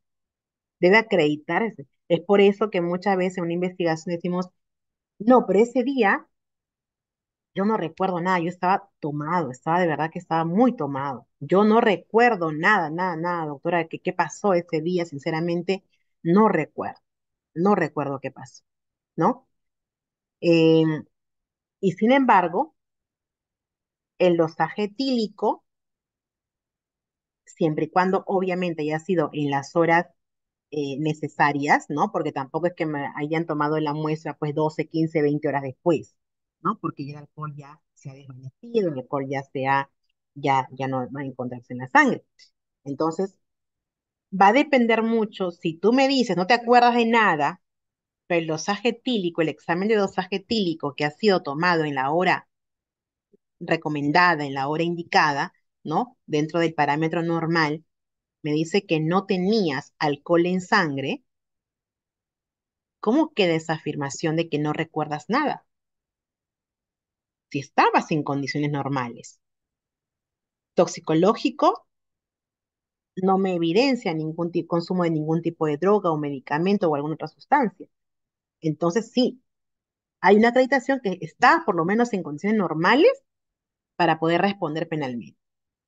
Una exigencia temporal. Si yo alego, doctores, en el proceso, si yo alego alguna condición en particular, consumo de alcohol, consumo de drogas, depresión, entre otros, esa condición tiene que haber estado en el momento en que se dieron los hechos. ¿Bien? Eso es lo importante. Que esa condición la hayas tenido en el momento en que se dieron los hechos, no antes, no después, en el momento que se dieron los hechos.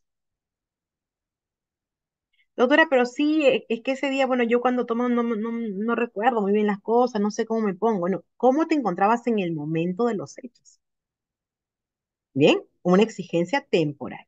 Y una exigencia psicológica, en el caso, bueno, de grave alteración de conciencia, si hablamos de algún tipo de condición particular, también acreditarlo con el examen correspondiente.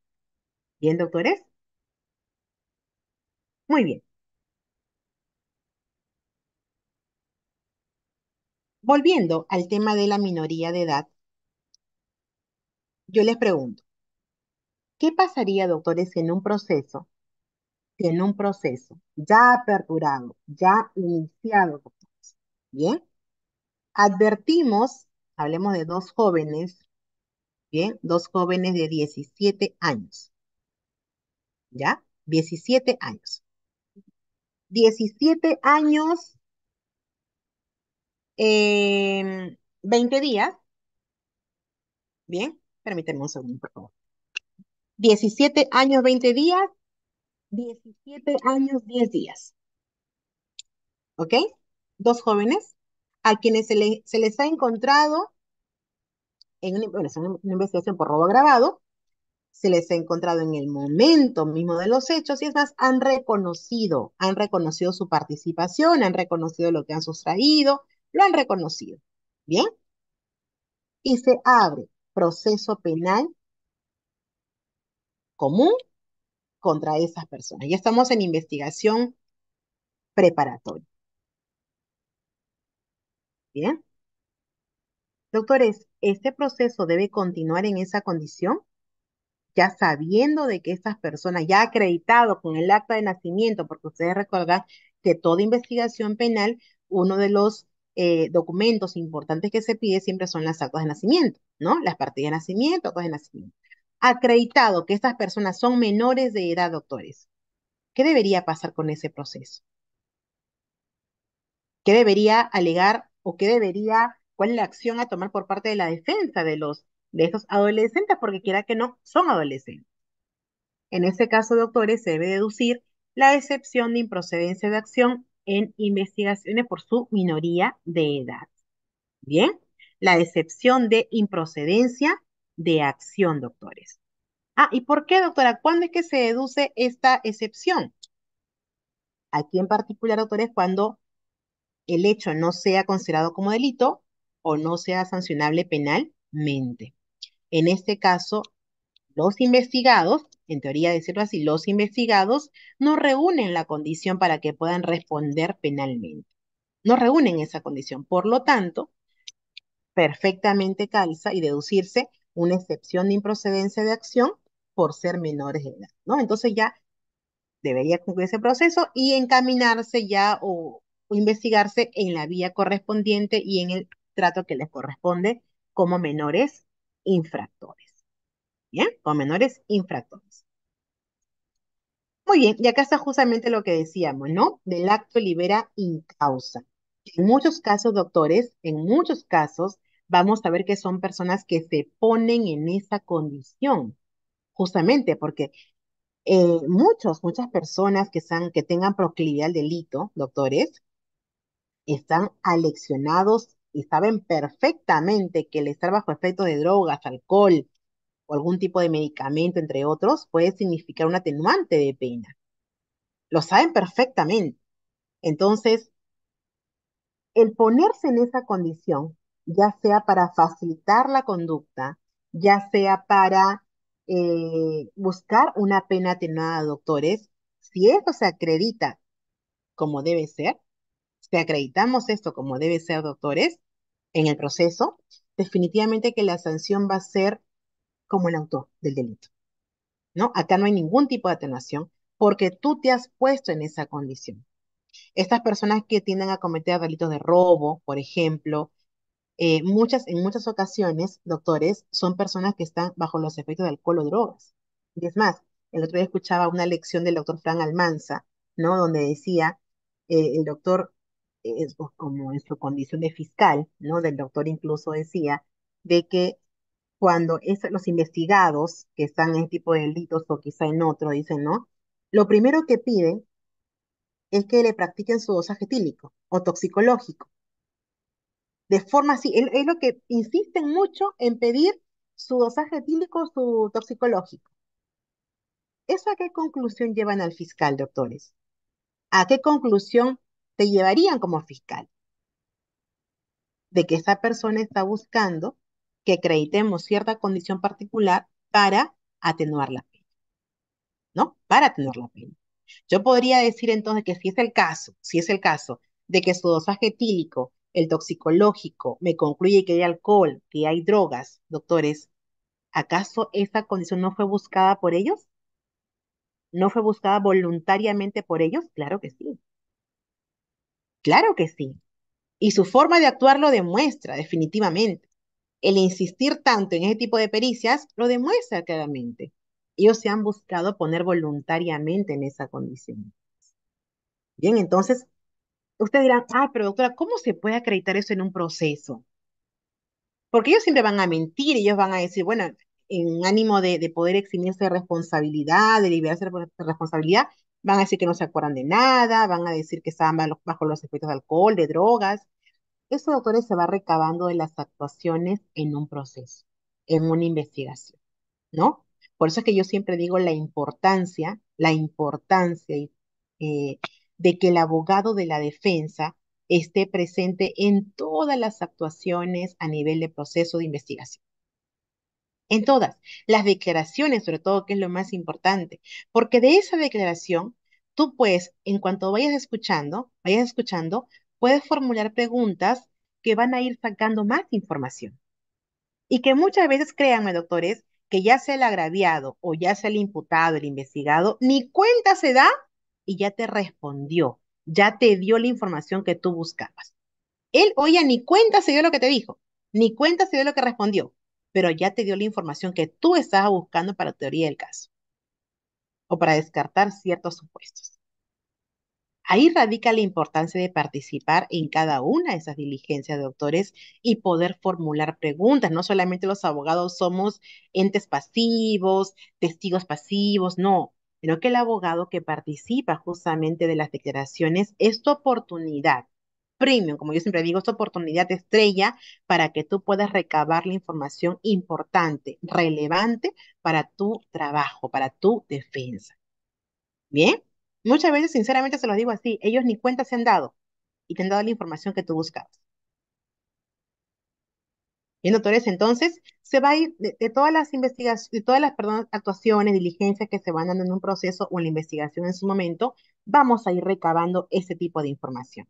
Bien, entonces, el acto libre in causa, si fuera así, acreditado ello, doctores, también el agente, la persona responderá penalmente por este delito. Bien, muy bien. El siguiente elemento decíamos el conocimiento de la antijuricidad, ¿no? Que la gente deba conocer, saber que su conducta es contraria al ordenamiento jurídico. El autor será culpable cuando realizó el injusto penal, la conducta como tal, teniendo la posibilidad exigible de conocer la criminalidad de su acción, pudiéndose motivar en la norma.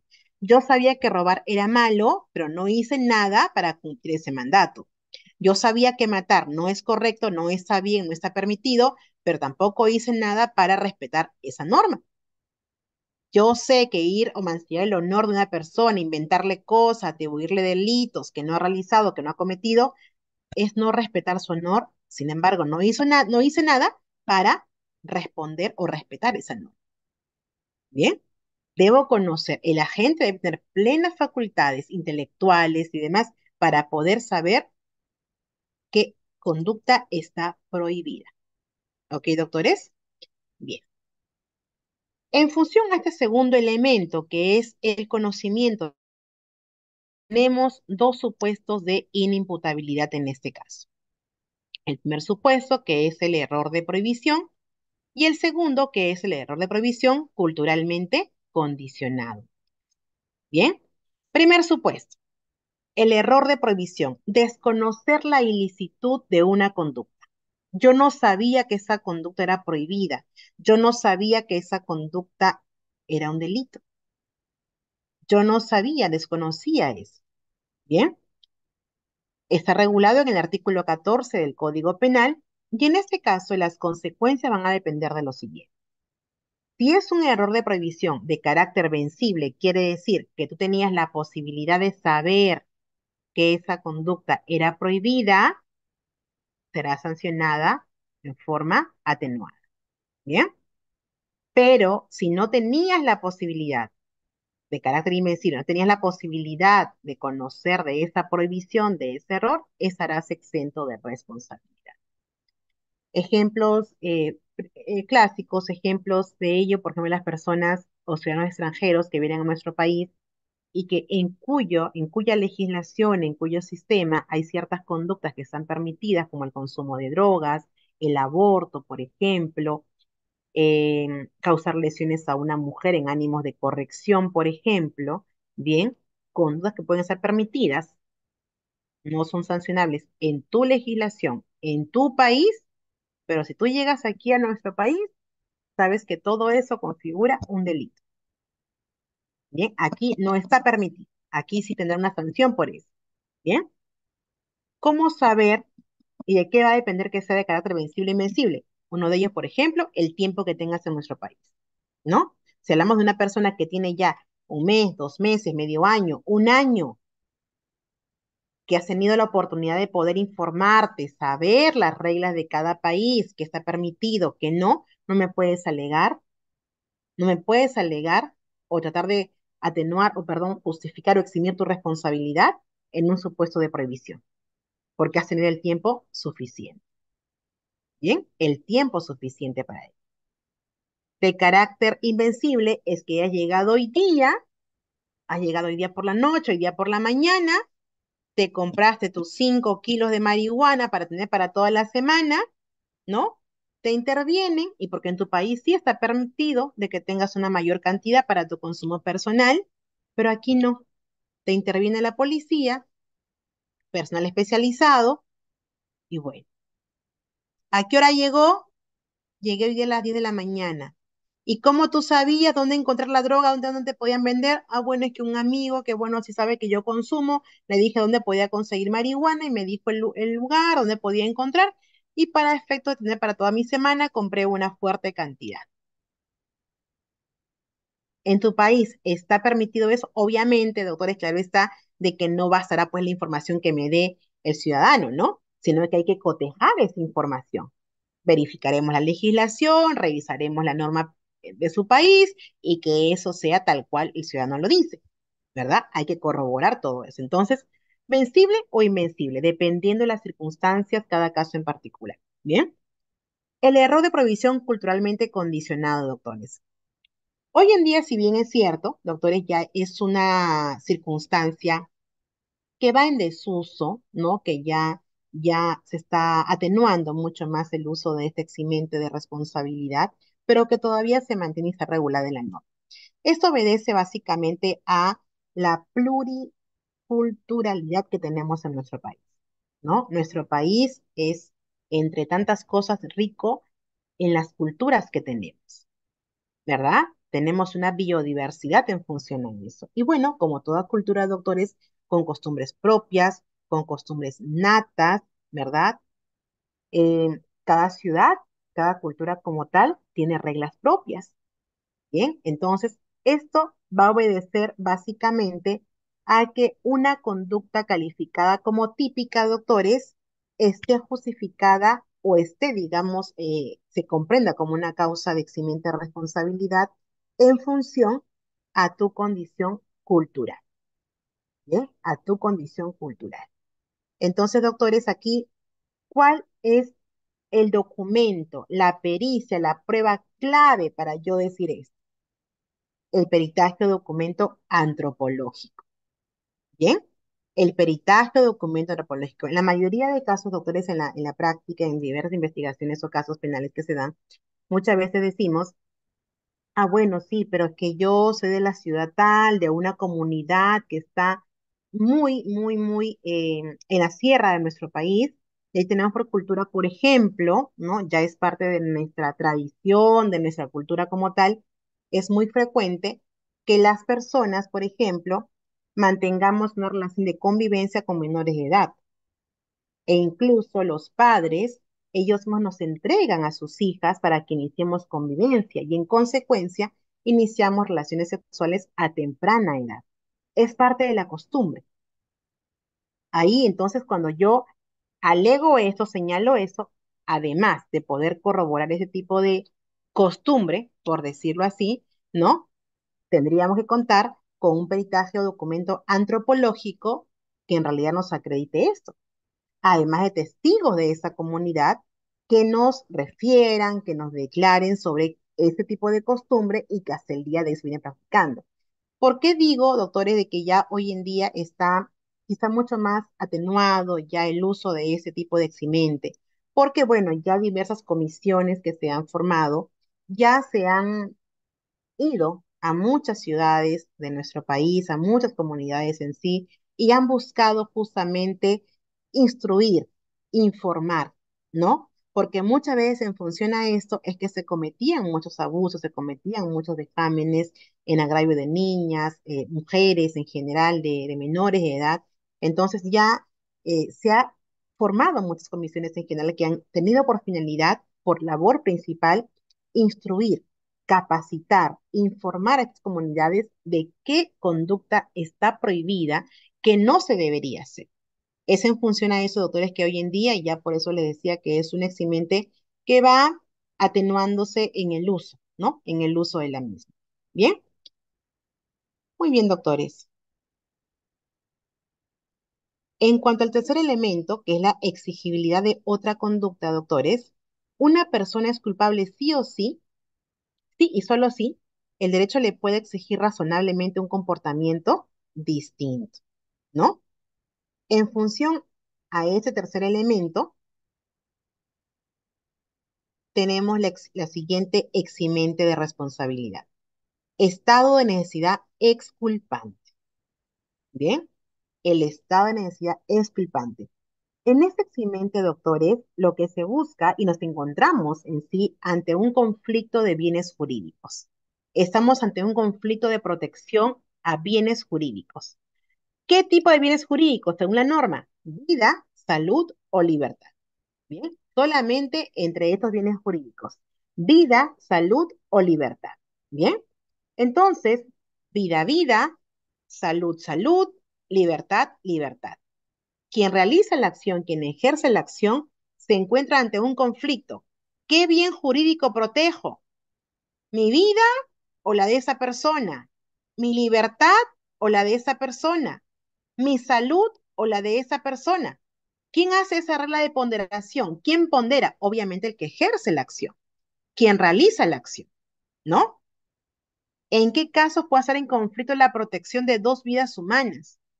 Entonces yo voy a aceptar, yo voy a hacer el hecho de afectar un bien jurídico, la vida de otra persona para proteger mi vida o la de una persona estrechamente vinculada a mí. Bien, estrechamente vinculada a mí. ¿No? Por ejemplo, y ahí sí hay excepciones, doctores, ¿no? Ahí sí hay excepciones, por ejemplo, a esa regla. Hablemos, por ejemplo, de un oficial de la Marina de Guerra, ¿bien? Que tiene bajo su cargo y además de ser oficial, es instructor de alumnos que están justamente en esa preparación de actividades de alta mar, ¿bien? Y en un día determinado, doctores, estas personas ese instructor con esos alumnos salen a hacer actividades justamente de instrucción. Bien, no contaban con que en ese momento alta mar, viento en contra, circunstancias no adecuadas y esas personas terminan en el mar. Bien, las tres personas, supongamos que sean tres alumnos, bien, con el instructor, se encuentran en busca de protección, de salvarse. Bien, encuentran una boya, doctor. Y ese instructor dice, viene su razonamiento, ¿ya? Y dígame cómo responder frente a eso. En su razonamiento dice, vamos a intentar salvarnos los tres, pero la boya no acepta, no hay capacidad para los tres, solamente para una persona. Entonces dice, bueno, yo voy a proteger mi vida, es mi vida la que está de por medio, y acepto el hecho de dejar morir a estas personas. Bien, a estos dos alumnos.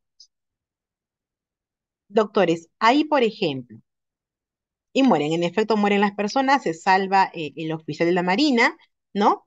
Ahí podría yo alegar, ¿estamos ante un conflicto de bienes jurídicos? Los leo aquí. El doctor Jorge, el Titanic, ¿no? Eh, el famoso caso de Titanic, el ejemplo de Titanic. ¿Estamos ante un conflicto? Exacto. ¿Estamos ante un conflicto de bienes jurídicos? Definitivamente sí. Que es la... Doctor Rieder, perdón, nos levantó la manito, doctor Rieder. Sí, doctora, Sí. dispénseme informar a una participante o participantes. Recuerden que queda monitoreado todo lo que es la sesión de clase y participante que esté tomando los fotos a los PPT o tomando captura, recuerde que es propiedad intelectual de nuestra docente y de la institución. Así que esperamos que no incurran ninguna responsabilidad civil. Por favor. Gracias. Adelante, doctora. Gracias, doctor. Bien, doctores. Entonces, miren, em, ¿habría responsabilidad? ¿Estamos ante un conflicto de bienes jurídicos? Definitivamente sí, ¿verdad? Porque está la vida del oficial y está la vida de estos dos alumnos que están en formación, en instrucción, ¿cierto? Muy bien. Entonces, ¿quién establece esa regla de ponderación? El oficial, definitivamente, ¿verdad? Él establece esa regla de ponderación. ¿Es mi vida o es la de esas personas?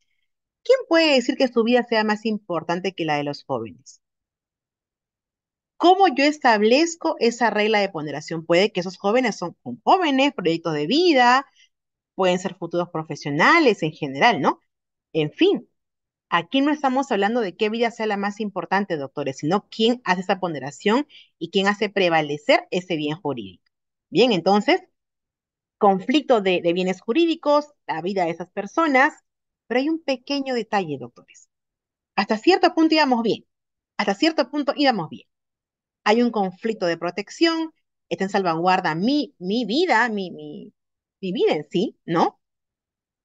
Pero hay un pequeño detalle, doctores, de que esta persona, por ser oficial de Marina, por ser instructor, tiene ciertos deberes asumidos, ¿bien? Tiene ciertos deberes especiales que asume en función al cargo que está ejerciendo. Más aún, él no era cualquier persona, él era un instructor, ¿no? Estamos hablando de dos jóvenes. Entonces, aquí voy a adelantar un poquito. En ciertos casos, doctores, en ciertos casos, por la profesión, el oficio que se ejerza, por ejemplo, en el caso de la policía, de los bomberos, ellos están asumiendo cierto rol de protección, están asumiendo ciertos riesgos a diferencia de otras personas. Ahí ellos no podrían decir o es mi vida o la de esas personas. El bombero no podría decir, yo me escapo de este incendio y que mueran las personas que están adentro. No, porque en función al cargo que estás, al oficio que estás ejerciendo, estás asumiendo ciertos roles, doctores. Bien, ahí no podrías tú ponderar tu bien jurídico respecto al de otras personas. Bien, ok, doctores. Entonces, el estado de necesidad exculpante, bienes jurídicos de igual valor, esa es la diferencia con el estado de necesidad justificante que va orientado a la antijuricidad. Bien, en este caso son bienes jurídicos de igual valor, entre cuáles vida, salud, libertad. Bien, siguiente. Muy bien, aquí como señalábamos, ¿cuáles son esos requisitos para que podamos aplicarlo como un eximente de responsabilidad penal? Primer requisito, peligro actual, que sea un peligro actual inminente, que sea no evitable de otro modo, ¿bien? Que no se pueda actuar de otra forma de protección. Tres, en salvaguarda de bienes jurídicos propios o de personas con estrecha vinculación, papá, mamá, hermanos, un hijo, el esposo, la esposa, ¿verdad? Y cuatro, que no haya deberes especiales de tolerancia, lo que comenté hace un momento, ¿no? Que en función a ciertas profesiones, ciertos oficios, no tengas un deber especial de tolerancia que te permita o que, digamos, con el cual tú hagas una prevalencia, que antepongas tu bien jurídico respecto al de los demás. Bien, doctores. Muy bien. Y el siguiente supuesto de inimputabilidad es el miedo insuperable. Bien, ¿qué pasa en este caso? En el miedo insuperable. Es un temor. Definitivamente que el miedo es un estado psicológico temporal. Ojo, ojo, es la diferencia con anomalía psíquica, digamos, no. Aquí es un estado psicológico temporal que obedece a estímulos externos, a estímulos externos, temporales. Bien, no patológicos, no genéticos, no. Bien, es un temor en el cual se encuentra la gente en ese momento. ¿Cuáles son esos requisitos? Miedo individual y obedece a estímulos externos, que sea insuperable, que sea un temor de un pico elevado tan alto, ¿no? Que tú tengas que actuar, pensar en actuar de una forma determinada. Estímulo causante es real, no es que yo me esté inventando, pienso, creo, me parece, no, tiene que ser real, concreto. Ofrece una amenaza igual o mayor a la que el autor ocasiona bajo el amparo del miedo. Bien, lo que señalamos, estado psicológico personal que obedece a estímulos o causas no patológicas, que es producido por estímulos o condiciones externas de la gente. Yo no sé, autores, por ejemplo, si a ustedes les haya pasado en algún momento. A mí me pasó en alguna oportunidad. Yo venía del trabajo, llegaba a casa y veo, ya era como que las 11:30 de la noche aproximadamente, y estaba, bueno, entrando por la avenida ya para entrar en dirección a la casa, ¿no? Y miren, ¿ah? Yo veía que venía un hombre atrás, ¿bien? Venía un hombre atrás, que estaba, bueno, con un pantalón jean, las zapatillas, estaba con una capucha porque era, bueno, ya era la hora, me acuerdo, usaba una capucha, y traía un, esa especie de morral, un morral, que por si les tengo mucho temor cuando veo a personas que están en esa condición por algunas experiencias que se ha visto, traía un morral. Entonces, miren, en mi cabecita, yo estaba ya como que alucinando, creo, cosas en ese momento, situaciones. Yo sentía como que esa persona, a medida que yo aceleraba el paso, aceleraba también el paso. Bien, entonces avanzaba y ya faltando una cuadra a mi casa, yo ya con cuadra y media aproximadamente, ya acelero mucho más el paso. Para mí, en mi cabecita, era que esta persona o me quería robar o quería hacer otro tipo de acción en mi contra, ¿no?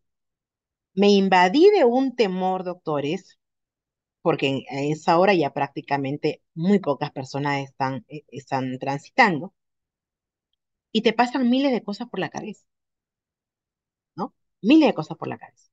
Y casi a una cuadra más o menos, esta persona se encuentra con una señorita que era su novia y bueno, se quedan ahí, ¿no?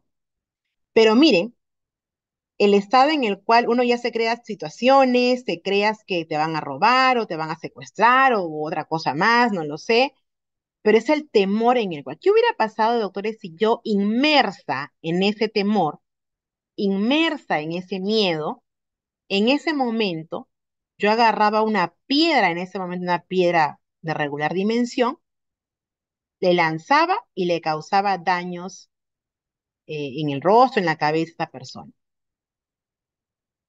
Yo podría alegar, no, bueno, sí, no, si en caso se da la intervención y la denuncia correspondiente, y podría decir, no, si es que la de verdad yo pensaba que el señor me iba a robar porque se acercaba mucho a mí, yo aceleraba el paso y la persona también aceleraba el paso, y yo sí pensaba que me iba a hacer daño, me podía llevar en alguna, no sé, yo de verdad que estaba mucho miedo y sí reaccioné, agarré una piedra y se la lancé y le rompí la cabeza.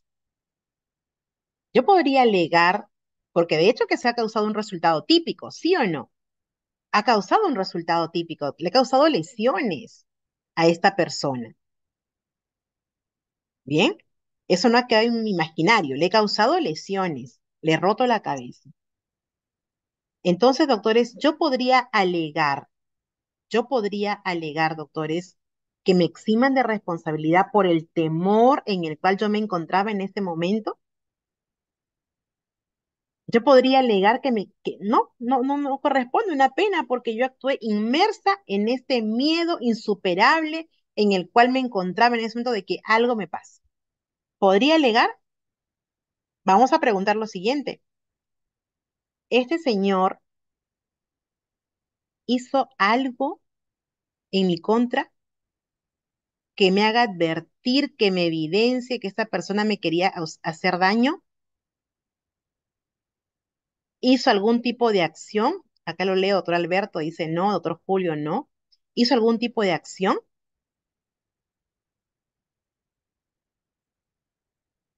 Concretamente, doctores, no, no hizo ningún tipo de acción. Era yo que estaba en la circunstancia de estar en una calle ligeramente desolada por la hora, ver a una persona que venía detrás y a veces cometemos este error muchos abogados, nomás los penalistas, no sé si les pasará a ustedes, doctores. Siempre decimos de que no podemos estereotipar, ¿no? No podemos calificar a las personas por su modo de vestir, ¿no? A veces vemos personas con tatuajes, ay no, qué miedo. Personas con el jean rasgado, con zapatilla, ay no, no, este sí es un delincuente porque solo usa zapatillas para robar y correr más rápido. ¿No? Cometemos el error a veces. Y miren que los penalistas decimos que no podemos estereotipar, no podemos prejuzgar ni por la vestimenta ni nada, pero díganme si no les ha pasado a veces. Yo sé que no me van a responder de repente con sinceridad, pero a ver, díganme, a ver, respóndanse mentalmente. Si no han visto una persona quizá en esas condiciones y las damas, por ejemplo, las doctoras, han agarrado más fuerte la cartera, los caballeros, la billetera se la han asegurado muy bien. Dígame si no ha pasado esto. ¿Verdad? Aquí el otro Víctor me dice, sí, la otra Carmen, nos sugestionamos, exacto. Y muchas veces son personas que de repente es su forma de vestir, les gustan los tatuajes, lo cual es totalmente respetable, ¿no? Pero miren cómo ya mentalmente nos hemos creado toda una historia, ya nos hemos creado toda una situación. Y créanme que la mente, doctores, es poderosa. La mente es poderosa, ya nos creamos supuestos ni siquiera reales, ¿no? Entonces, en este caso en concreto, doctores, la doctora Annie, la leo, doctora, el doctor César, exacto, ¿no? Por prevención, la doctora, ¿no? Sí. O sea, más vale precavida, más vale prevenida a pecar de confiadas, ¿verdad? A veces, bueno, es verdad. Bien, doctores, entonces, en este caso en particular, en el ejemplo que les he planteado, doctores, así, hablado tangiblemente, concretamente, la persona hizo algo en mi contra que pudiera generar este temor en mí, no, no hizo nada en concreto. Quizá me seguía el paso, venía atrás de mí, exacto, pero no hizo nada en concreto que pueda generar temor para yo actuar o reaccionar de esta manera. Entonces, en este caso, no podría yo alegarlo como un eximente de responsabilidad. No podría porque no hay una acción. ¿Qué dice? Miedo individual, sí. Obedece estímulos externos, ok, sí. Pero ¿cuál sería ese estímulo externo? Sí, es que vi la persona que venía encapuchada, como que me seguía el paso. Ok, ¿estímulo causante es real? ¿Fue real, doctores, el estímulo? No, no fue real. Eso lo tenía aquí, pero no fue real. ¿Bien? Y que ofrezca o signifique una amenaza igual o mayor a la que el autor ocasiona bajo el amparo del miedo. Esta persona no realizó ningún tipo de acción en concreto que me haga evaluar la posibilidad de causar un daño mayor para protegerme. Entonces no podría alegarlo como eximente de responsabilidad. Escenario distinto al siguiente. Bueno, pasaba en algunos años atrás, y creo que a la fecha no podría precisar, pero pasaba en unos años atrás, que en una comunidad, doctores, en provincia, a una persona donde está de repente un grupo terrorista muy marcado, muy enraizado, que tiene mucha actividad, em, esas personas vengan y buscando enrolar a otras personas, ¿no? Para actos de colaboración y demás, le contacte a una persona de la comunidad, ¿bien? Y le diga, mira, ¿sabes qué? necesito que tú colabores con los actos de mi grupo, ¿bien? Actos de propaganda, que tú me consigas más personas, actos de colaboración en general. Incluso que me facilites ciertas cantidades de dinero periódicamente para yo con eso poder comprar las cosas que son necesarias para mi grupo. ¿Bien? Si no lo haces, simplemente yo vengo.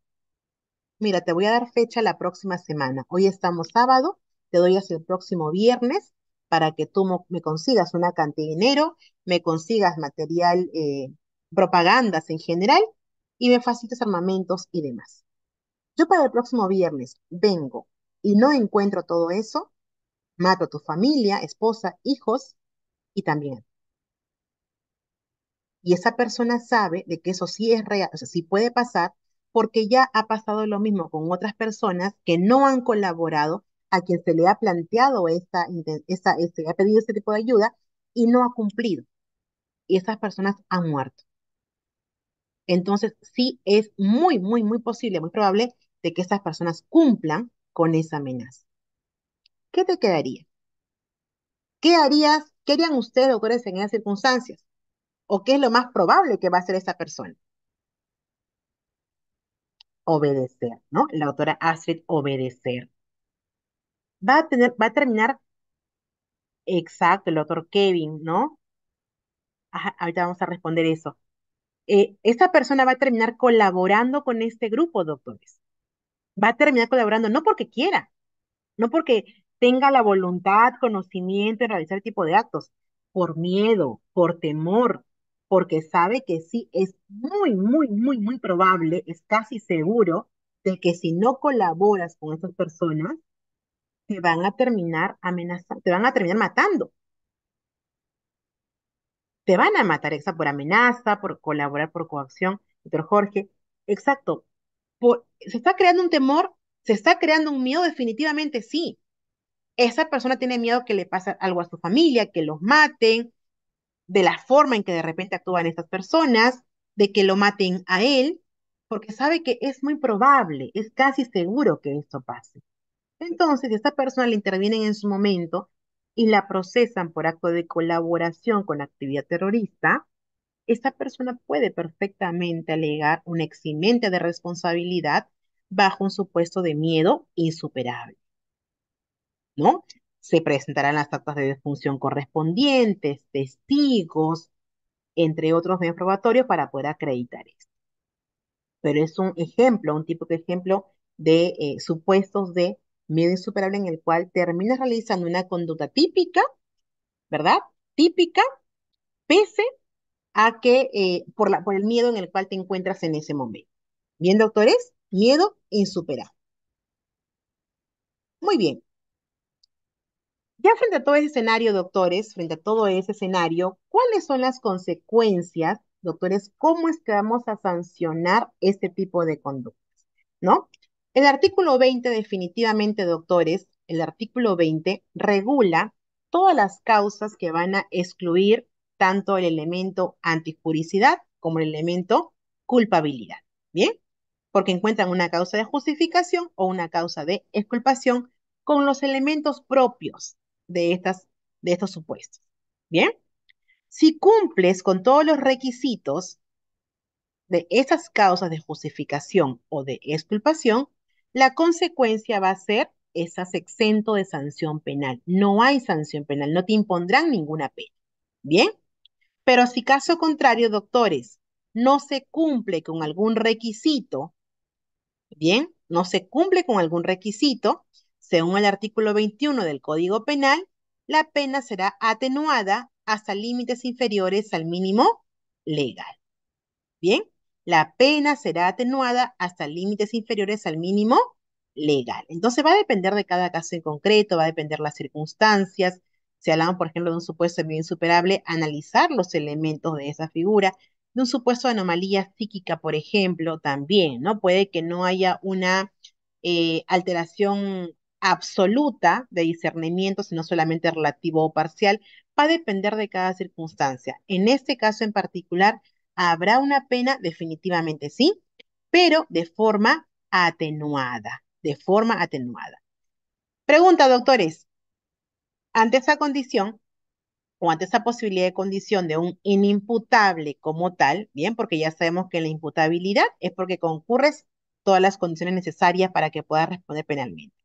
Pero en un supuesto de inimputabilidad, doctores, ¿quién declara al procesado como inimputable relativo o absoluto o imputable al fin y al cabo? ¿Quién lo declara en esa condición? Los leo. El juez penal. Exacto. El juez penal declara esa condición, doctores. Bien, es el juez penal la única persona que puede declarar. El fiscal, la defensa, planteamos, solicitamos, ¿no? De que se evalúe esa condición, ¿verdad? La fiscalía, la defensa, sí. Planteamos, sugerimos esa condición, esta posibilidad de condición.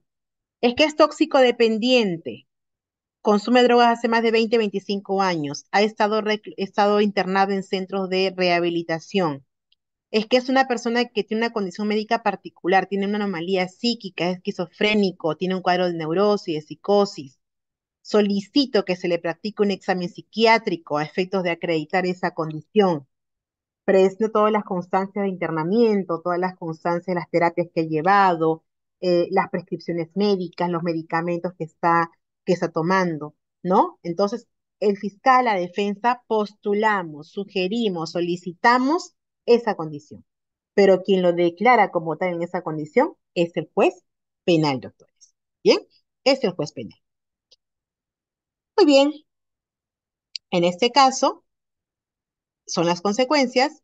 Y finalmente, doctores, si ya tenemos acreditada la condición. ¿Bien? Ya tenemos acreditada la condición, doctores. Ya sabemos que es un imputable o es un imputable relativo absoluto. Más allá de las penas, más allá de la consecuencia jurídica que correspondería, doctores, ¿cuál es el tratamiento? ¿No? ¿Cuál es la consecuencia aplicable en este caso? En el caso de los imputables, que ya tenemos acreditado su capacidad de conocimiento, su capacidad de actuación, está en perfectas condiciones de responder penalmente esa persona, no tiene ninguna condición médica particular, no tiene ninguna condición psiquiátrica particular, a él se le impondrá una pena, doctores, a una pena. Y esta imposición de una pena responde justamente, doctores, a la culpabilidad acreditada a nivel de proceso. ¿Bien? ¿Qué tipo de pena se puede aplicar? Bueno, todas las que regula nuestro Código Penal: pena privativa de libertad, pena restrictiva de libertad, limitativa de derechos, la pena multa, ya depende de cada caso en particular. ¿Bien? Pero se le aplica una pena que obedece a la culpabilidad acreditada. Pero si, caso distinto, el procesado es declarado inimputable, ya sea relativo o absoluto, doctores, a ellos no se les impone una pena. Bien, en este caso lo que se le va a imponer es una medida de seguridad. Una medida de seguridad. Ay, ¿cómo es esto, doctor? Una medida de seguridad. Bueno, acá no se les aplica una pena, doctores. Acá lo que aplicamos es internamiento o tratamiento ambulatorio. Bien, internamiento o tratamiento ambulatorio, doctores. Si hablamos de un inimputable absoluto, que es una persona de que ya tiene afectada, mermada su capacidad de conocimiento, su capacidad de actuación, lo más probable es que se le aplique el internamiento. El internamiento es como que se le imponga una pena, doctores. Ya digamos, si buscamos equiparar de cierto modo, es como una pena, que tendrá un periodo determinado, una duración determinada, bien, en un centro especializado, que está sujeto a informes periódicos por el especialista, ¿no? ¿Cómo va su condición?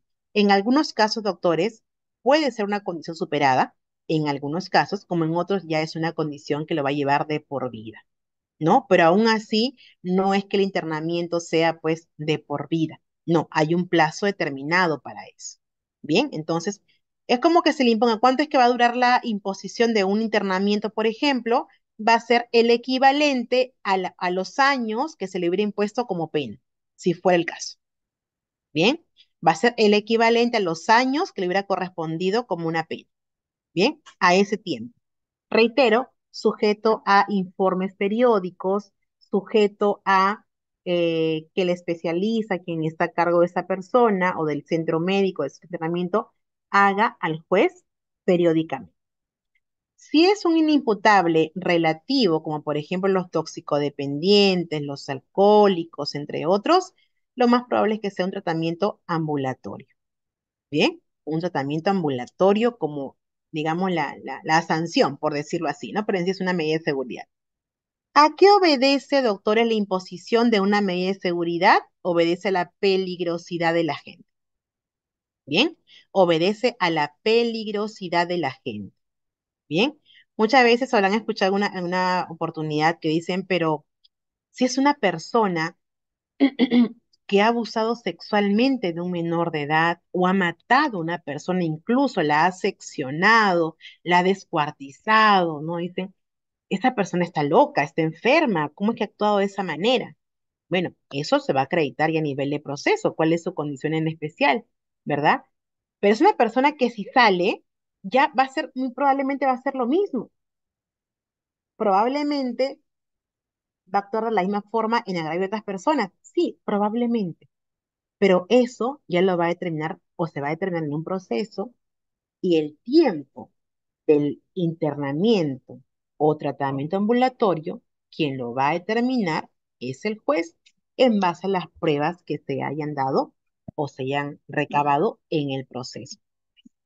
Bien, en base a lo que se haya recabado en el proceso.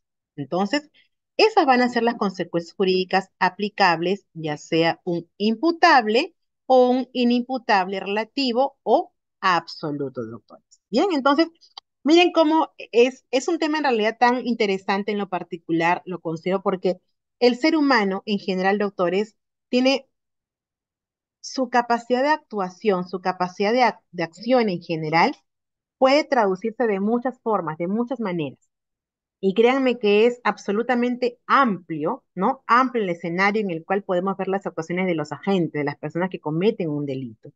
En muchos casos, como hemos visto en el desarrollo de la clase, en muchos casos, doctores, bajo ciertas circunstancias que ya vienen de nacimiento, genéticamente hablando, o en otras o circunstancias que, bueno, se han dado y se han obtenido en el desarrollo de la vida, en el desarrollo de experiencias, de vivencias en general, ¿no? Entonces, eso es lo que va a impactar necesariamente en cómo tú respondas frente a un proceso, cómo tú respondas penalmente. No es de difícil probanza, doctores, estas condiciones. No, no lo vean como algo de que a nivel probatorio va a ser totalmente complicado. No, en realidad no es así, pero sí siempre reitero mi consejo, reitero siempre la recomendación, estar muy atentos, ser agentes activos, por decirlo así, más a unos abogados de la defensa, en el desarrollo de las diligencias, porque ahí muchas veces está la clave para que uno pueda recabar un medio probatorio que nos acredite o no una condición determinada, ¿no? Entonces, ¿cuál va a ser la expectativa para nuestros clientes? ¿Cuál va a ser la sanción a imponer? ¿Cuál va a ser la consecuencia jurídica? ¿Cómo que tú vas a responder frente a ese proceso? Bien, espero de verdad que la clase del día de hoy, los temas que hemos abordado el día de hoy, doctores, hayan ayudado muchísimo, hayan sumado a los conocimientos que tenemos. Gracias, doctores.